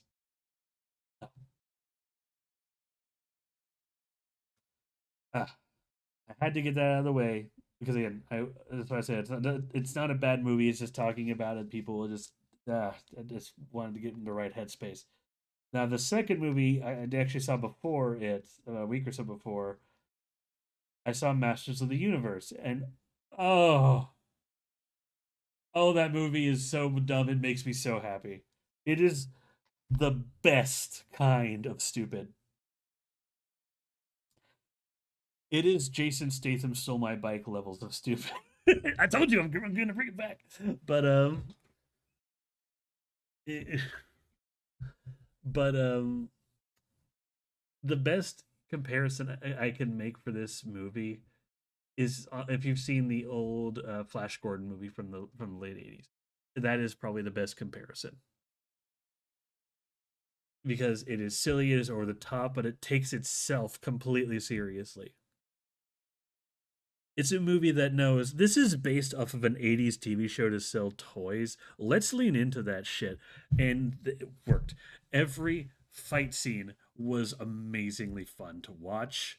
All the characters looked distinct. I could tell who everyone was with like the most rudimentary basic knowledge of He-Man. And honestly, one thing that I will praise, and this is a spoiler, but you're not losing anything from it because this happens immediately. If I'm spoiling anything, it's a minor detail in the first 5 minutes. But in the show, all the characters in He-Man have these weird names, like Man at Arms and Ram Man, Ape Man, Beast Man, like yeah, a lot of something man. But a lot of there is actually a reasoning behind their names, and for the heroes it's because Prince Adam was pulled from Eternia when he was like 10, and he and the queen is on both and queen is on both their centrics. That's right. They had Adam was pulled from Eternia when he was like 10, so he doesn't remember the name of these heroes of Eternia, these grand soldiers in the king's army. He knows them by their nicknames. So 15 years later, and he's like in his late 20s, he's just like, "Holy crap, you're Ram Man!" And he's not saying that because he's trying to be disparaging or mean. That's literally all he knows them as, because he's a bit of a goober, and that's really how the movie won me over because it embraces the silliness in the best way possible. And the other thing they did, so before as the movie came out, it is no secret that like a lot of the actors are just having so much fun on social media, doing all these little He-Man edits for the memes and whatnot. When the actors' publicity tours, all of them said they had a great time. The only exception to that was Jared Leto, who said he just no, this movie's gonna bomb. I didn't have fun with it. After seeing the movie, my this is another tinfoil hat theory, but I am convinced they had his ass on a short leash because whenever Jared Leto is in a movie, he likes to do this weird, pseudo edgy, hyper important, self indulgent bullshit that Jared Leto likes to do. Like think Morbius and the Joker. But he he Leto's the role. Like he method acts the character into Jared Leto. That's what he fucking does. But in this movie, I think it's a short leash because there was none of that. So my head canon is the director said to Jared Leto, who wanted to do some Skeletor method acting, and just like, no. And the director was like, yeah, no, you're gonna do the lines we wrote. You're gonna act the way we tell you, or you're not in this fucking movie. And considering Jared Leto's career is probably in the fucking toilet right now because of Tron Ares didn't do as well as people had hoped, and his reputation is. I'm pretty sure Jared Leto and his agent were probably like, no, no, he'll do it, he'll do it. So they kept his ass on a short leash, and then just made him do the roles exactly as written. And oh my god, the movie is better for it because Skeletor in this, you can't tell from the trailers, but we got sassy Skeletor. Oh my god, he is a he. We got sassy '80s Skeletor at times. It was great. So I'm pretty sure, like Jared Leto's is grumbling in the corners. You know, the movie's stupid. I want it to be freaking edgy Skeletor, but no, like that's how that's my head canon. Because there the music. Oh my gosh, the music during all the fight scenes, just the big escalation, or as Skeletor would say, the crescendo. Again, you'll see in the movie, but it is all these hype moments, and partially why I compare it to Flash Gordon. On screen, you'll see something that is decently cool, this fight scene or just this epic moment. But the music is like, all right, oh yeah, this looks like a 9. Let's crank that shit to 100. It just goes fucking nuts. This is a movie I'm going to buy on Blu-ray first chance I get. It is such fun to watch. Oh, I don't. Without spoiling anything, I don't even know how to hype this up more. It, if you like silly movies, watch this movie. If you are going in expecting super realistic MCU Masters of the Universe, you're in the wrong fucking movie. If you're a normal person, you're going to enjoy this movie. No, even the rest of the universe is great. There's more callbacks than anyone would care to admit. Again, they were also did like the costumes accurate to the '80s one. Man, it's so good, dude. And I'll just leave you with there's a scene at the end when He Man is fighting Skeletor. I know, spoilers. Like you didn't know that was gonna happen. Freaking trailer already told you. But the way He Man threw some of his punches, the impact therein, and the way they edit it, and the impact, everything from the sound to the visual to the timing. I just saw that and just, ooh, I like David Cornsweet Superman. But James Gunn needs to take notes because I want David Cornsweet to punch like that. And when you see the movie, like specifically that last fight, maybe you'll see what I mean. But it, it is a movie where if I were to really be nitpicky, if I were to sit down and be as objective as I reasonably could I find flaws to this movie? Absolutely. I think maybe with the pacing. Do I want to though? No, because this fun falls under the category of a movie that is so fun, like the positives override any of the negatives. Like it is an impressively great, fun blockbuster. it is a crime that it is not doing well in the box office. I do know why, because the big modern pull right now is you have movies like Obsession and Backrooms, and like Iron Lung and whatnot. Movies that like that have involved this YouTube success story. I think that's the hot topic of the year. So to some extent, a lot of the movies that we think are going to do well are going to get pulled by the wayside of movies tied to YouTubers. I just think it's going to happen. And I think Iron Lung was the big like head turn of just like, whoa, YouTubers can make good movies, just to kind of get people to start looking at them more. And Backrooms kind of solidified because I've only heard good things about Backroom. But I think that's part of it. But if it's still in theaters by you, go see it. It is the spectacle of some of these shots. It's worth the big screen like experience. It is beyond worth it. Like I don't even know what else to say, man. Just go see it. Go see Human Master of the Universe. But with that, I think that'll bring us to our main topic of the day. This is the main reason I think I was going to be by myself, but it's about a particular show that I don't think a lot of people know about. So sit down, sit down around the fire with me. Gather around, get in close. We're gonna weave you a tale. When people told themselves their past with stories, explained their present stories, foretold the future with stories, the best place by the fire was kept for the storyteller.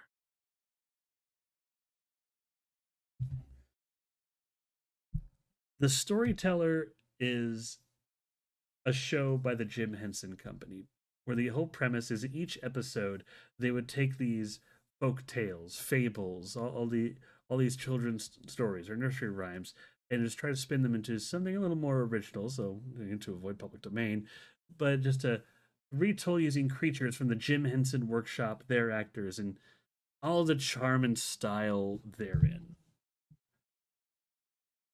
It is a hidden gem of children's television.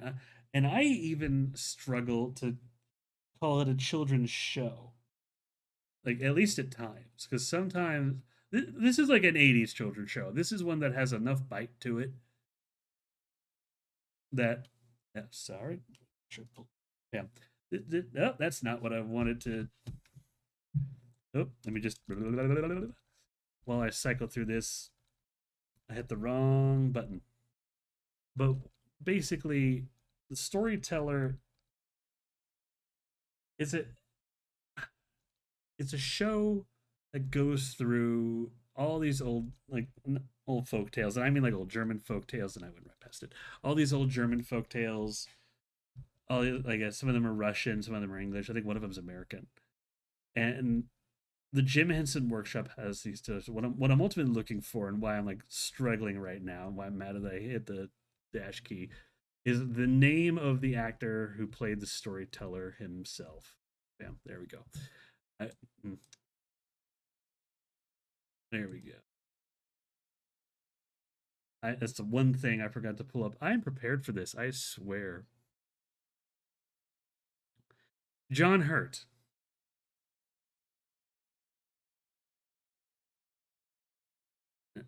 John Hurt plays the storyteller, and for those who don't know who John Hurt is, I think some people would recognize him as Kane from Alien. Like let's see, what's something he did recently here? Oh, he just suffered. Alien might be the one thing people really. Oh, he was the Doctor at one point in 2013. I think he was the old Doctor, if I recall correctly. He's Gillum and Snowpiercer. Have you seen that?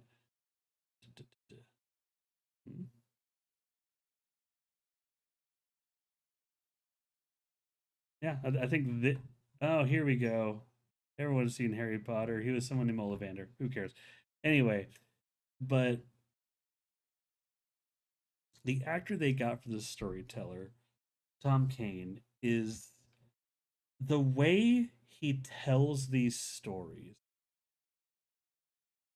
The first time I saw this show, and for context clues, I only learned about this show a year ago, and it has become one of my favorite shows. Because the first time I saw it, there was a Shout Factory marathon kind of streaming all the episodes on repeat, and I decided, oh, I had a day, I might as well just watch that. I didn't get any editing done because I think it was like put it on the background editing. The way Tom Kane talks about these stories and the way they present the characters, because there are scenes that um like basically the whole setting is you have Tom Kane sitting in a chair by the fireplace. You have his dog, who's also voiced by Brian Henson, by the way, uh, uh, and just sitting in front of the fire. And sometimes when they transition into the stories, maybe you'll see like these shadow silhouettes played by the actors and the stories, mind you. So it's not like little shadow puppets, but these silhouetted actors just in front of the fire as kind of the backdrop before it transitions to the scenes that they're telling. But the engaging way that John Hurt tells this story, I I was so engrossed. I like had to stop what I was doing and picture a child just sitting in front of like a TV or sitting in front of like a mother like reading them a story, and there's like hands on their chin looking up just like whoa. That was me. That is a feeling I hadn't felt in a while. These are not stories that are like particularly like deep, but the way that they're told was so yeah, John Hurt, whatever I said before. But the way these stories are told is so uh, I don't know how best to I guess charming is the opt word. John Hurt does a phenomenal job as the storyteller. I, even inserting himself as one of these things. In fact, I should go through the episodes here.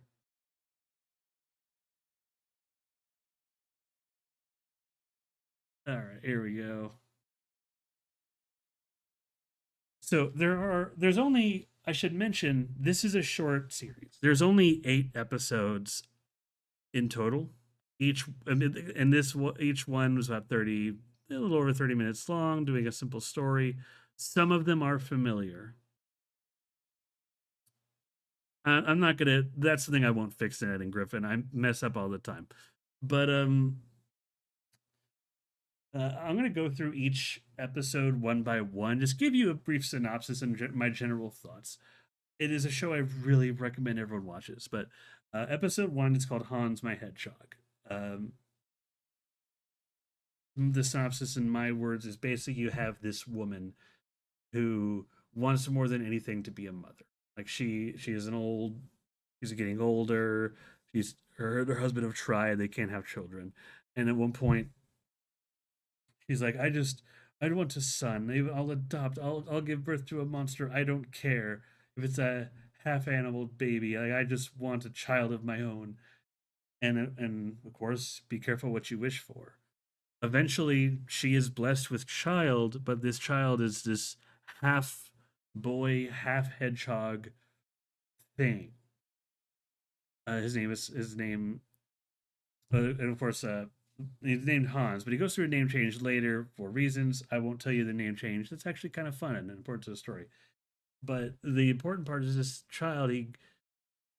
He is like the nicest boy, the sweetest boy you've ever met, but because he's this half hedgehog and even the father just tries to disown him, and it's only when the boy leaves, he leaves of his own accord because he sees how much people are happy, and it's only in that moment that the father sees like how nice the boy is. And that's only the first half of the story. That's one thing you're going to notice with these episodes is each story, there's it's not just a very short like it's not treated like a Saturday morning cartoon where just like one thing happens. These are old school folk tales where like something like this will happen, and that's just the setup.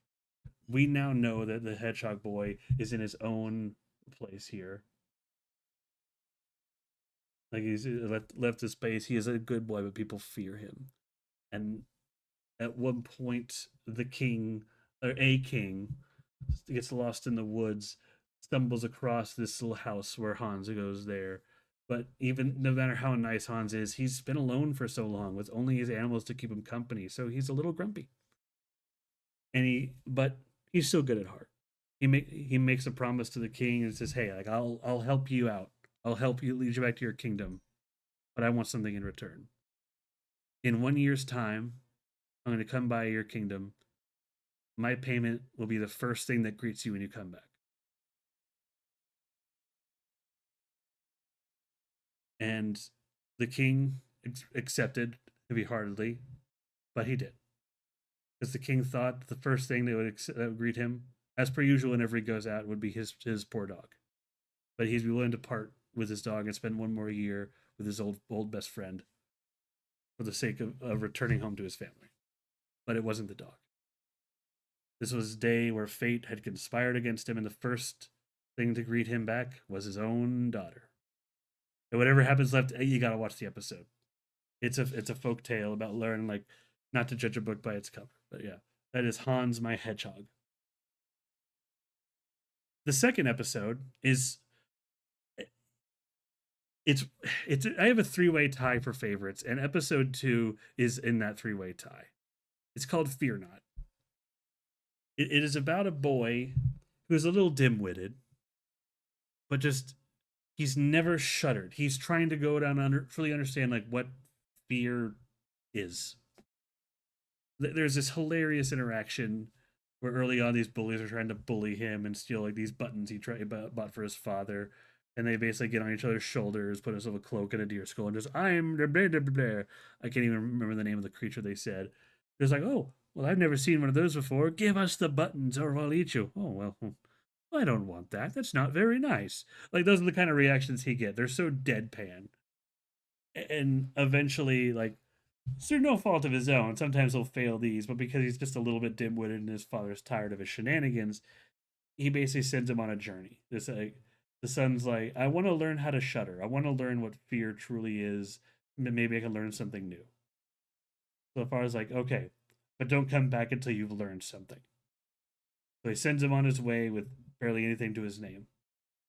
So he goes on a journey to find fear, and it is one of the it has these hilarious moments, especially with this companion he finds, but it's also super wholesome. I I always tend to prefer these ones that do have happier endings, but I I just think this is just more of a good closed story. My personal three-way tie of my personal favorites of the thing. It's called Fear Not. Learn how to shudder with your boy Fear Not. Now, okay, the third one's a little weird, but I like it. It's called A Story Short, and this is something what like this one is very so John Hurt does something in this show that I think is very engaging, and why I part of the reason why I got so engrossed with this as much as I did. The storyteller will basically do all these self inserts or do the little side comments about how he knows the character or how he's met them, like implying that these are experiences he's had or experiences that he's at least a part of, and he knows these stories. He's very he gives this air of a well traveled person, wanting who just loves telling these stories. A story short is a story that happened directly to him, where he learned that he is a storyteller. What happens if I run out of a story to tell? And just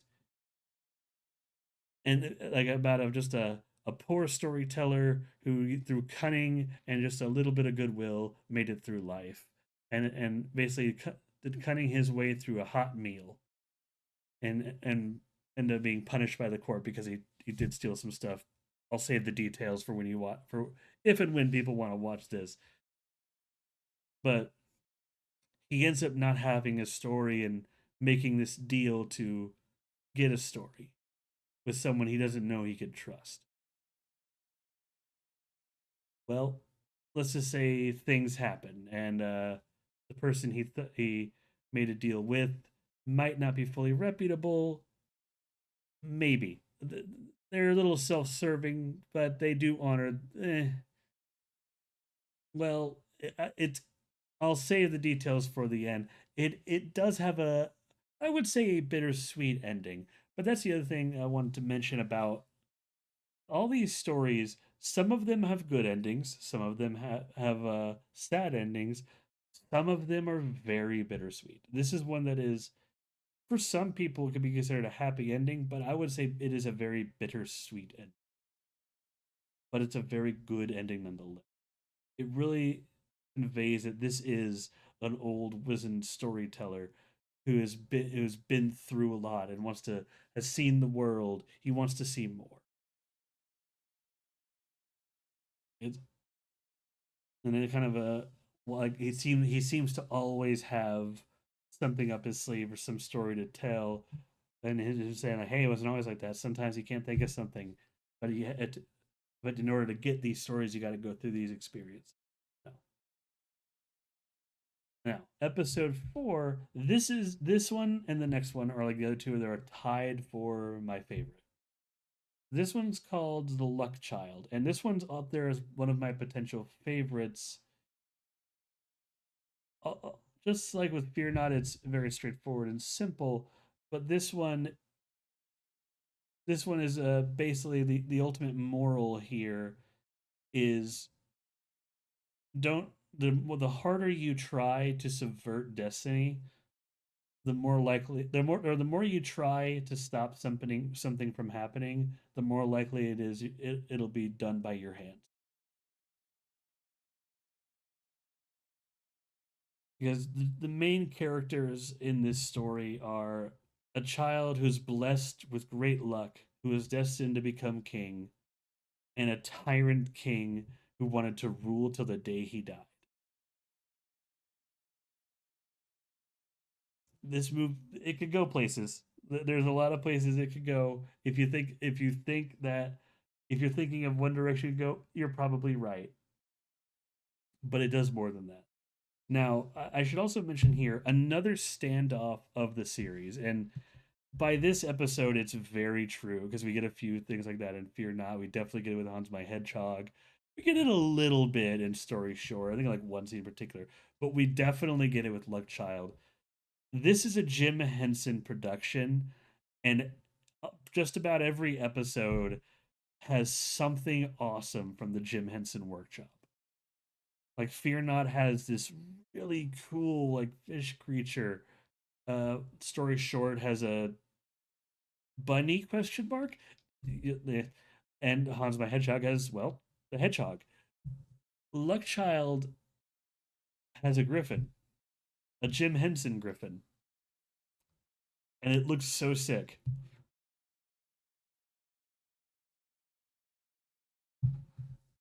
It basically, I don't want to go.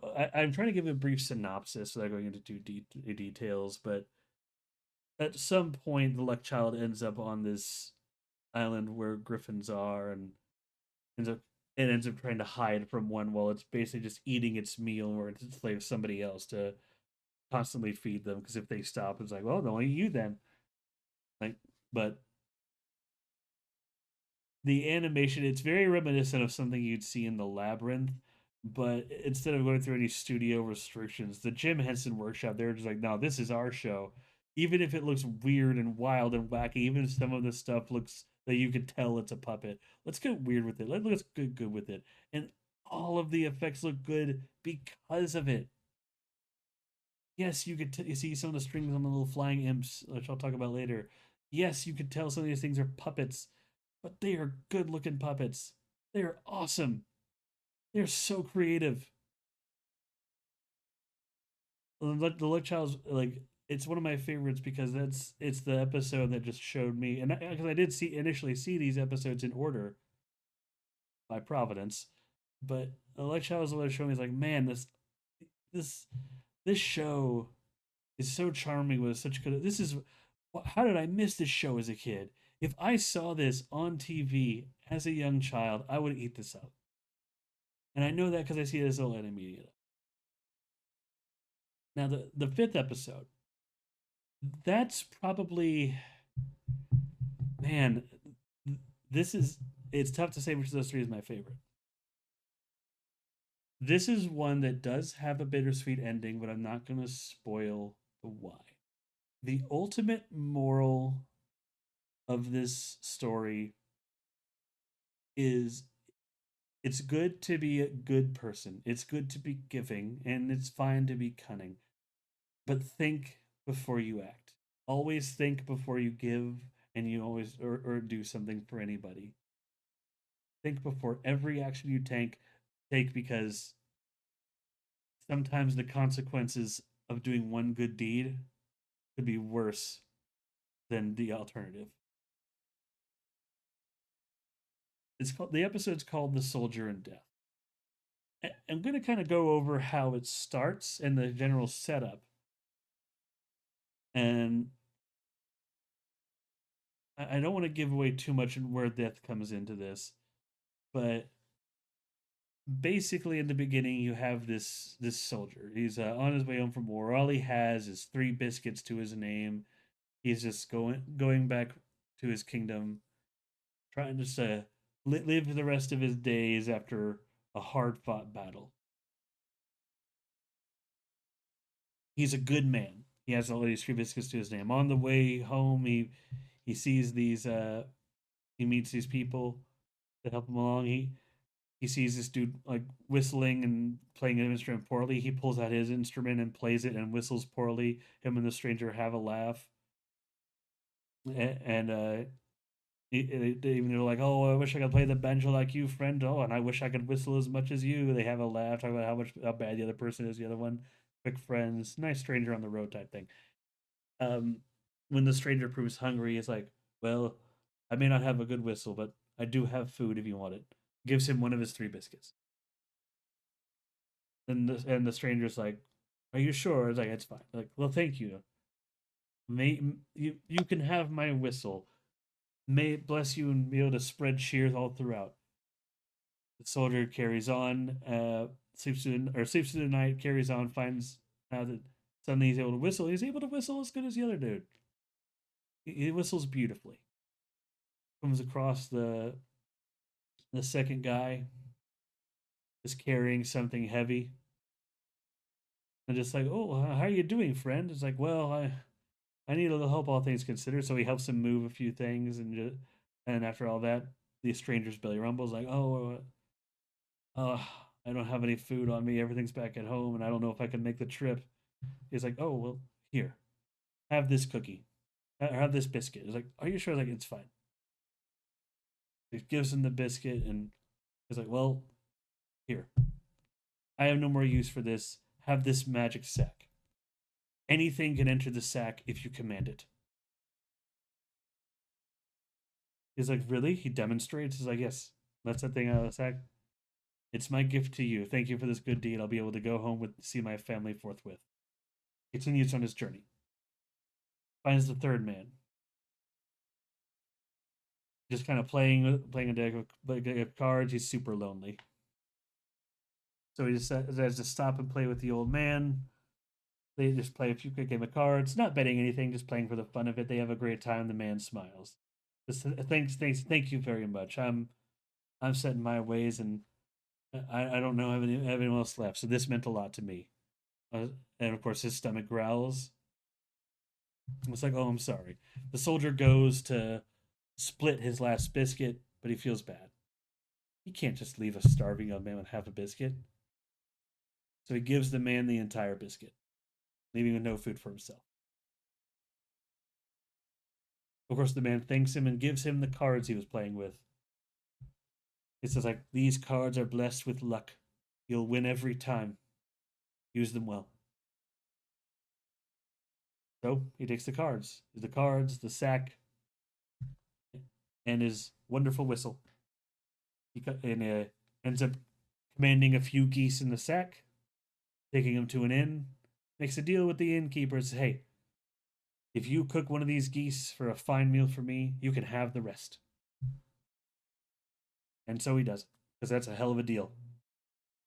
So the innkeeper cooks him a meal, gives him a place to sleep, wakes up, he sees a castle outside. Says, what's that's a wonderful castle. Why does it look so worn down? Like, oh, the demons took over. Every night they go over there to play cards and cause mischief. But I'm not going to go any further than that because from the demons on, it kind of you see in real time that the soldier is like a good person that's slowly getting a little more cunning, working a little more cunning into his daily life, which ultimately comes to bite him. I think it's a story that I did have to rewatch it to really grasp the interconnecting themes, namely with the sack and the cards, which they'll come into play later in the story, as well as something else. But it is such a cool story. And as a portrayal of something that is very unique, especially for Jim Henson. Plus, the imps are just cool looking. Now, okay, did I say there are 8 episodes? There's actually 9. Sixth episode is the Three Ravens. I like this one.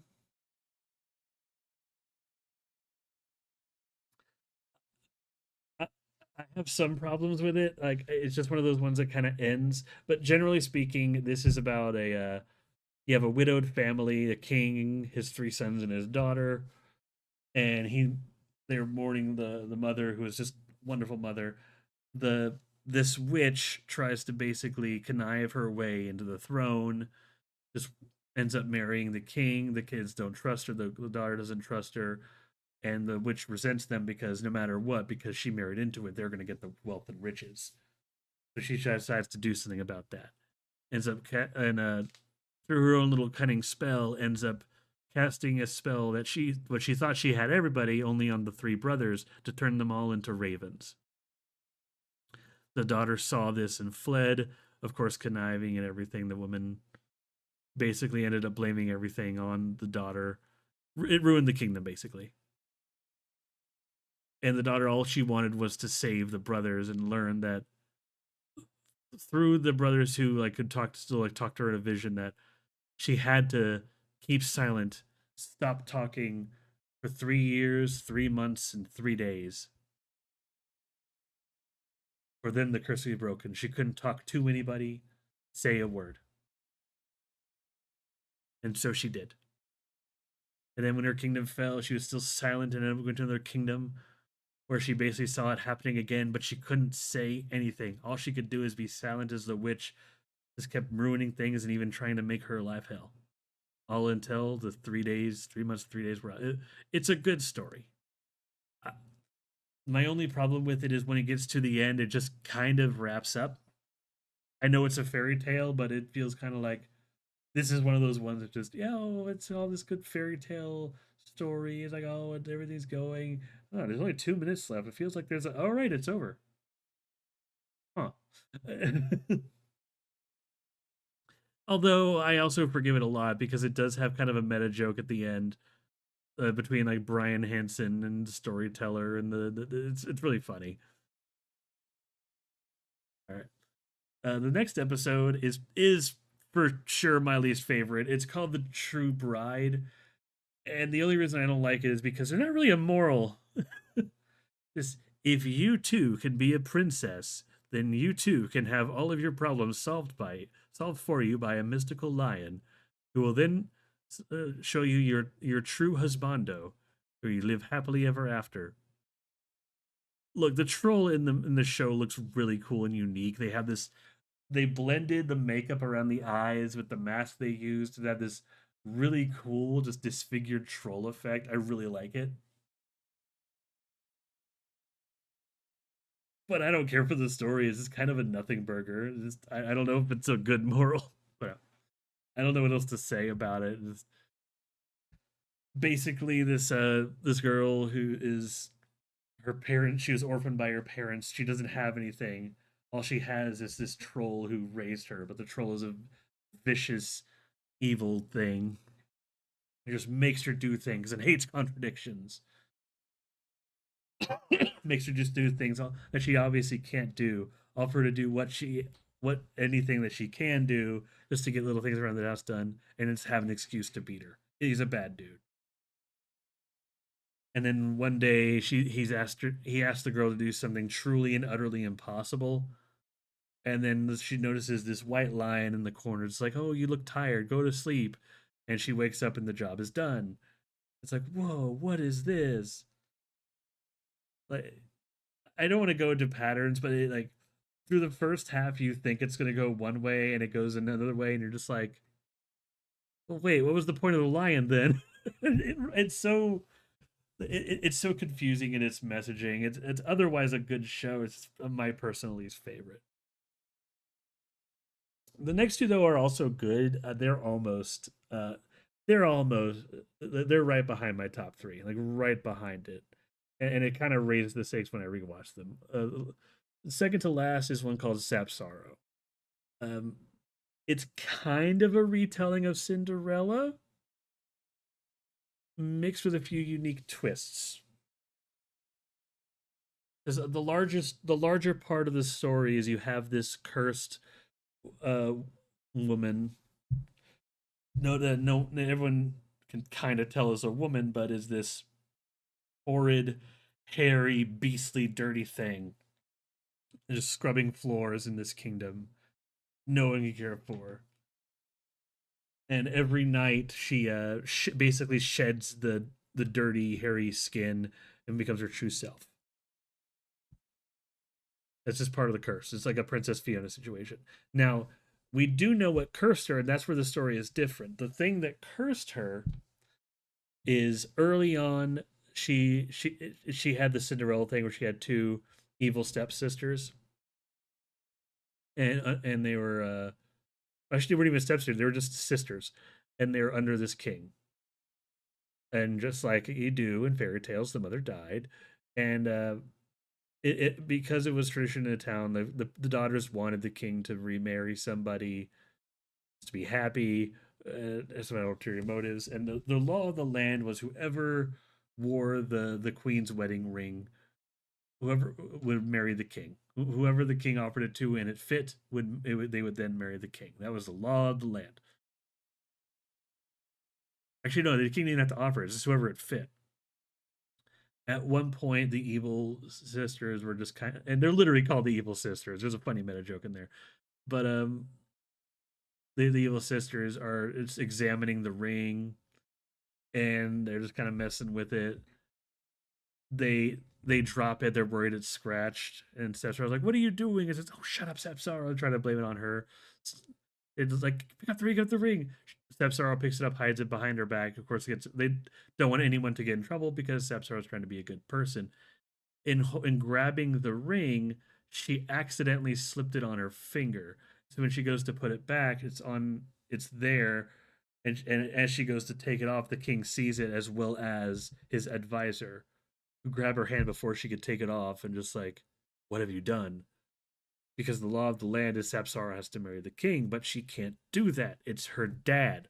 So long like things happen, and she ends up basically fleeing before the wedding, which that's basically the because of the magic in the ring. It cursed her. She failed her promise to the ring and the law of the land, so she is cursed. And so the story of Cinderella finding of the prince, she could hope she could do right this time and hold a promise this time to hopefully break this curse. It's good. It is a good, well done episode. And this time the Jim Henson makeup is all on her little hairy, grungy looking form. Yeah.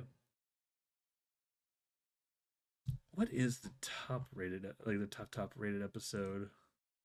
I see like a little graph here.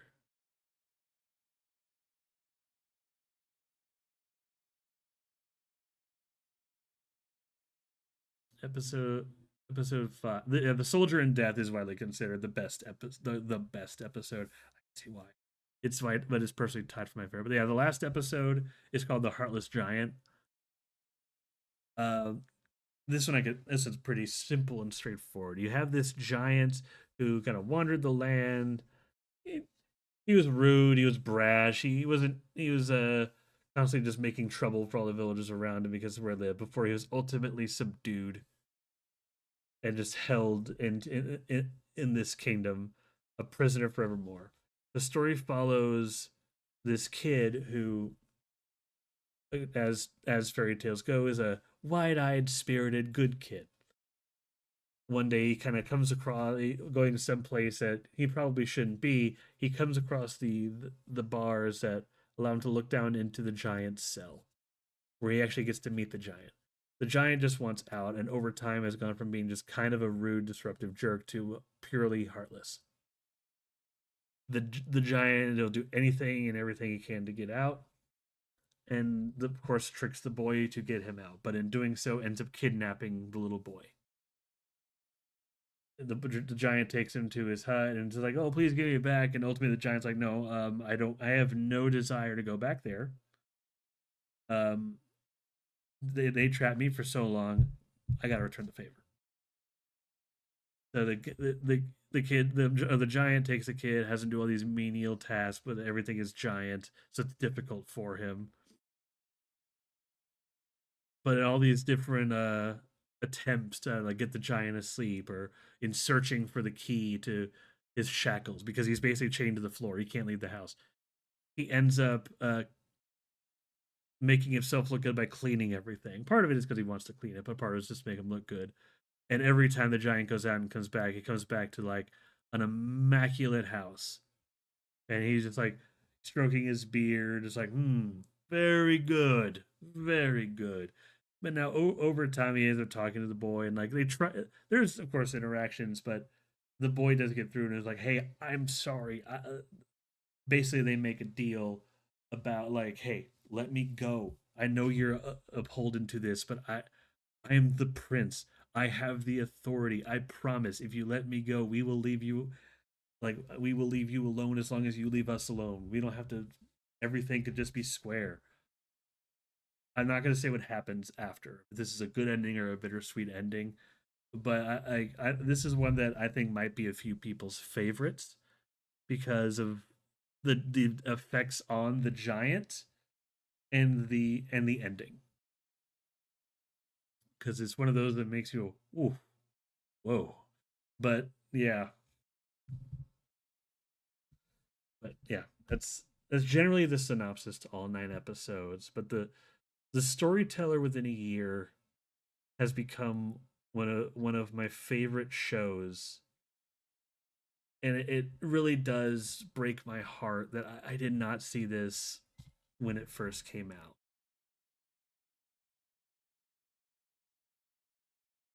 Because man, it is such a good show.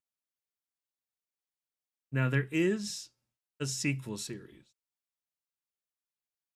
Uh, it's very short lived. It's Jim Henson's Greek Myths. It follows the same formula. No shame on the actor. But yeah, he's no John Hurt. He and John Hurt had this way to personalize each story. The way he told it, you could tell he was is kind of like you were learning more about the storyteller as a character as you were about the characters in his stories. Like you really felt like you were sitting down by the fireplace having a chat with an old friend. They had this ambiance, this way of speaking. It's hard to explain until you watch it. Like it every like Shout Factory got the storyteller, and they've released a few. I think there is going to be a Blu-ray, if I recall. But if you could find it on DVD, or if you see it streaming on Shout Factory, watch it. They're so good. This is a show that I encourage people to show their kids if they have any interest in fantasy, any interest in storytelling, fantasy writing, or just like things like Lord of the Rings. Have them sit down and watch Jim Henson's The Storyteller. these stories and the way they're presented are so good, and I think kids can just get so just sucked in to how it presents itself. Like Greek myths is good, but it didn't pull the numbers that it people would think. And partly I think it's I've heard mixed reasons. I think some people say because the kids wanted to see more of the talking dog, and I don't believe that. Some parents said it's because because these myths were based on like European folk tales and some were German. The subject matter and the imagery could be a little dark for some kids. I can see that a little bit. I think kids are more mature than parents like to give credit for. But I also think the big reason why this didn't go forward is because of how different the series is from what was on at the time. Like this, remember, this is the late 80s. This is like 1987 89. That's when the show ran. And the episodes were very infrequent. Like I think you get like one episode like a month or so. But this like these episodes were around the time you had movies like The Labyrinth and The Dark Crystal, but other kids shows were well, you had GI Joe and Nickelodeon and the start of Cartoon Network. We had this perception of what kids media was, and I wouldn't say this is be like something like super mature or anything. You're not going to see like a whole lot of blood. This is a kid show, but to the credit of the parents who are probably worried about the dark subject matter of German folktales, they, they did the storyteller did less censor work in changing than Disney did. I will say that. I guess the phrase I've been using today is they had bite. Yeah, this show is a kid show that in some sequences, especially in the ones that are meant to make you feel a little uncomfortable, there's a little bit of bite to it. A little bit of little bit, makes a kid a little uncomfortable, maybe even scare them. And maybe and when one option is this infrequent show that may scare kids, and one option is freaking Thundercats. I think I know what I'm going to watch as a kid, so that fair is fair. But that doesn't mean that this is a bad show. This is a wonderful show. Now that all episodes are out and easily available, honestly, I want to find a way to get this to more audiences. That's why I wanted to do an episode on the Storyteller. I know I don't really have a lot of views right now, and that's why I encourage like people share these trailers, share these episodes. I'm gonna put what I ever can in the trailers if you're watching on YouTube, link below. But it, it's such a wonderful show, and hey, even though I don't think the storyteller in that one is as good, there is still a Greek myths one. So if you really like Greek myths, it's the same charm and style as the storyteller, just with these Greek myths and Greek heroes. It's great. That one I think there's fewer episodes, but still. But with that, I think now I'll legitimately time to come to an end. Now, normally is when we have the wheel, but there won't be a wheel this time. Um, to follow up on the thing I mentioned at the start of the stream, again, I want to say at the beginning and the end, minor announcement for how this is going to work going forward. There should be a link below. I'm going to start putting it in the YouTube video as well, but a general link to join the Discord. There should be here below as well if you're watching on Twitch. But on the Discord, there is a channel, basically pitch ideas for the wheel.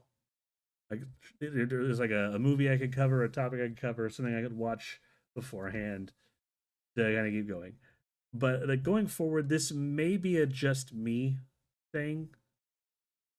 Guests when I can. Part of it is I'm noticing a lot of people just have these weird schedules, but the way I want to do it going forward is if for people who have been a guest before who I want as a guest, I've made a dedicated chat or to schedule things for them. Which if you want, if and I will probably try to approach more people, but if you do want to be on here and talk shop with me, let me know. Because this podcast isn't this informative. This is everything you need to know about the show. Like this is I am a movie fan giving you my impression of the things I talk about. Like, I'll tell you what I do know. I may or may not leave you with a cool movie factor too, but this is how much I like or don't like something. This is my perspective, like from a casual fan's perspective. That's it. That's all. But with that being said, the reason I won't be doing Will this time is because next time we're doing something preset. The topic for next time, now that since the finale was in theaters and it's coming to YouTube for everyone to watch this coming weekend in 2 weeks from today on Twitch, or released on YouTube in 3 weeks, we'll be talking about the amazing digital circus. I really want to talk about this. I really want to talk about just all 9 episodes of, just if I did 9 episodes of the Storyteller, I want to go over the 9 episodes of Amazing Digital Circus, but also kind of talk about just the impact it has had on indie animation and just getting the YouTubers foot in the door. Because I'm not going to say this is the ultimate game changer, but I think this is like an important step alongside the likes of like Hell of a Boss, Has Been Hotel, or other YouTube shows or the YouTubers like Markiplier that have started to bridge those gaps. I The importance of this and things like it cannot be understated. And this one in particular, I really like the episodes I have seen. Like the I firmly believe that there are shows, even like D&D actual plays on YouTube right now that have better editing, better acting, or just generally better productions than a lot of Hollywood movies right now. And it's because of that honest human element. And this has this honest human element. But yeah. So yeah. Next episode of the podcast, we're gonna talk about the Amazing Digital Circus. So yeah, you want to have something to suggest for the wheel, hop in on the Discord. If you think you want to sit in one of these chairs with me where we talk about movie news and whatever the next topic of the week is, I'm I'm always here. But yeah, let me just put that there. Don't let Jason Statham steal your bicycle. I'm the Kaiju Kid. This is the Kino Corner. Y'all have a wonderful day. Bye.